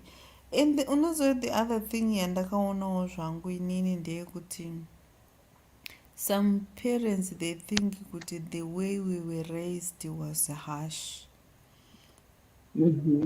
Like our parents were vaititira utsinye, but not knowing kuti they were molding us to be the people we are today. So they want to like take it easy on their children, not knowing that they are killing them. Yeah, zvakanaka izvozvo, but I always follow successful people on Instagram. Pane this guy, he's Vietnamese, right? Anoti akauya akauya kuUS kuWashington State vachibva kuVietnam nemaparents ake. He was only 5 when they landed. He says we were very poor. And then Oba opedza high school yake. Then he went into real estate. He's rich. And zvozoti zvisiri zvekubrega anombotiwo just to inspire you guys, my students angu. Ndoda kungoti ndingokuradzai my fleet. But guess what? Hanzi vana vangu inini havauye vachigara pa ngoti kwabva hanzi vana vangu havaendi kunotamba kuti mari yavo yezvinhu zvavanoda kutenga vanotorana malaundry machines ayaya macoin operated. So hanzi ndakavapa each something like $500 yemacoins kubva vatotanga. Saka hanzi vanototi Saturday paipa vanototi uya achimhanya nekwake kunokolekta mari yekumamachines kwake nekuona kuti mamachines ari kushanda. These kids are only 13 and 15. Hanzi nokuti ukada kuvaratidza kuti inini ndakakura I had it like I didn't have it easy. Saka ndoda kuti yeah, I want to take it easy with my kids. unoziva sei kuti mangwanani ungori mupenyu. He always says that. Saka hanzi ndikatovasiya vane mindset iyoyi yekuziva kuti mari inoshandirwa, vanotoita vanhu vari successful. Yeah, it's very true. I think so. It means that I think we should involve our children, even in our companies, especially when companies vave. Not only my companies, even kana uchitengesa pamusika chaipo chaipo. Imboendaona ikumbare anoona kwauri kuhodha and just inspiring them. Sometimes you be inspired. You know, we get inspired in two ways. We get inspired by someone's story in two ways. It's either I don't want to be like them, or I want to be better than them. It is very powerful. I don't want to be like them. Yeah. Sometimes I encourage my siblings. I do not have any kids, but I parent. I don't know how many kids. Did not know it a headache. So I tell my siblings to say, and do you know Paya where you messed up? I know it's 16, that was 16 years ago, right? But talk about it to your kids and tell them, don't make this mistake and and we are not saying this to remind you of the mess that you did, but kuti zvisarepeat because the history repeats itself. Ngatitaure zvinhu zvatisina kukwanisa kunyatsoita zvakanaka tozvidzidzisa vana. Yeah. Because they need inspiration. So the inspiration they get first is from us parents, the role models. Yes. They need time. You see, like this girl, aimbodawo time kana yekuti paya even on the holidays, kana even kuma 4 you go anouyawo kubasa kwako wakupedza omboonawo kuti unoshanda uchiita chii, even if akamira pareception, but at least she's seeing what you're doing. You're not just she will know kuti my mother is not just a person anomirira kushandirwa, but she works for herself. My dad works for himself. My dad does this. Saka inini, this is where you hear your kids vachitaura kuti when I grow up I want to be like my mom, or when I grow up I don't want to be like my mom, you know, because she's saying that my mom is not doing the best that she could be, so she wants to be more than her. She wants to go kana maybe let's say kana ndichitengesa tomatoes. I'm not saying there's anything bad with selling my tomatoes, and then mwana wangu obva ati inini kutengesa tomatoes I don't want, so I want to learn hard, I want to go to school, I want to do this and this and be better than my mother. And I don't think there's a parent who want their children kuti vange vari pasi pavo in life. You always wish your children be better than you. Even ukavunza kana Bill Gates chaicho yandokudza kuti I want my child to be better than me. I don't want my child to be like me. I want him or her to be better than me. So we always want them to walk beside us and kuvotipfuura, not to be at our level.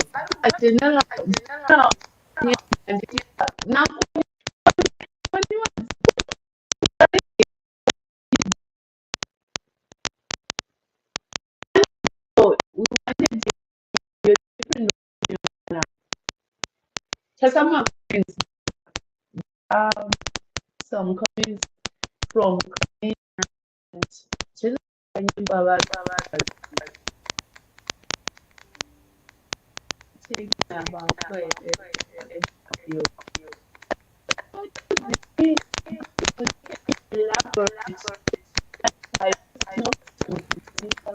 how can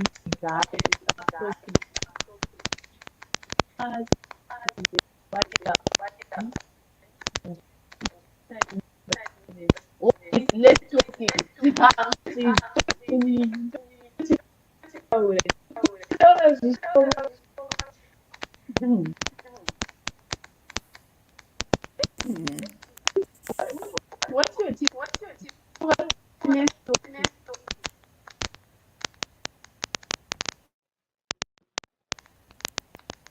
I agree with you. Support it. Say it in the to say nekuti asauti ABC ari kudzidza kumwe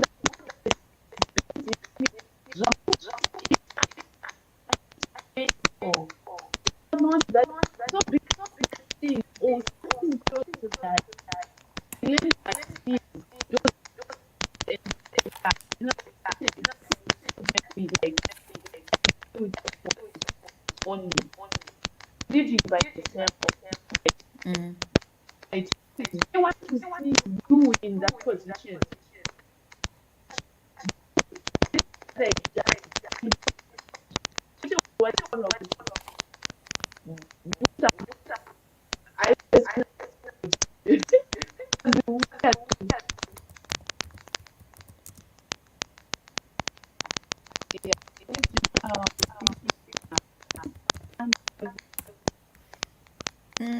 Streaming inenge yadhakwa tsitsi.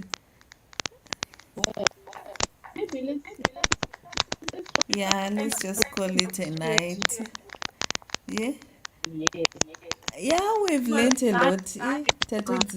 You know, that's when you see that you can also learn from your kids how to be a good parent. You can learn because unoza ukataura nemwana wako unoti ari kunditya, and then wototsvagawo a way of making the situation to be an easy situation when you're talking to your children. So I think, yeah, we learn from each other every day. We learn from these little ones, the crawling ones, the toddlers. We learn from the preschool one, we learn from the primary ones, the secondary ones, the university ones. So I think as a parent unenge uchingodawo kungoitawo a listening ear as well, not to be a dictator all the time. What I say should be done. What I say should be done. You also need to. we don't want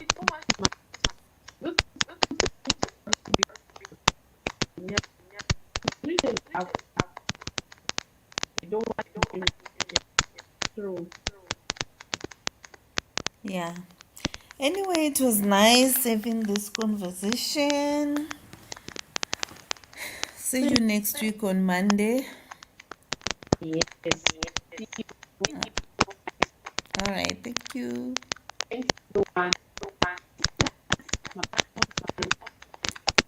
Comment section. Thank you so much.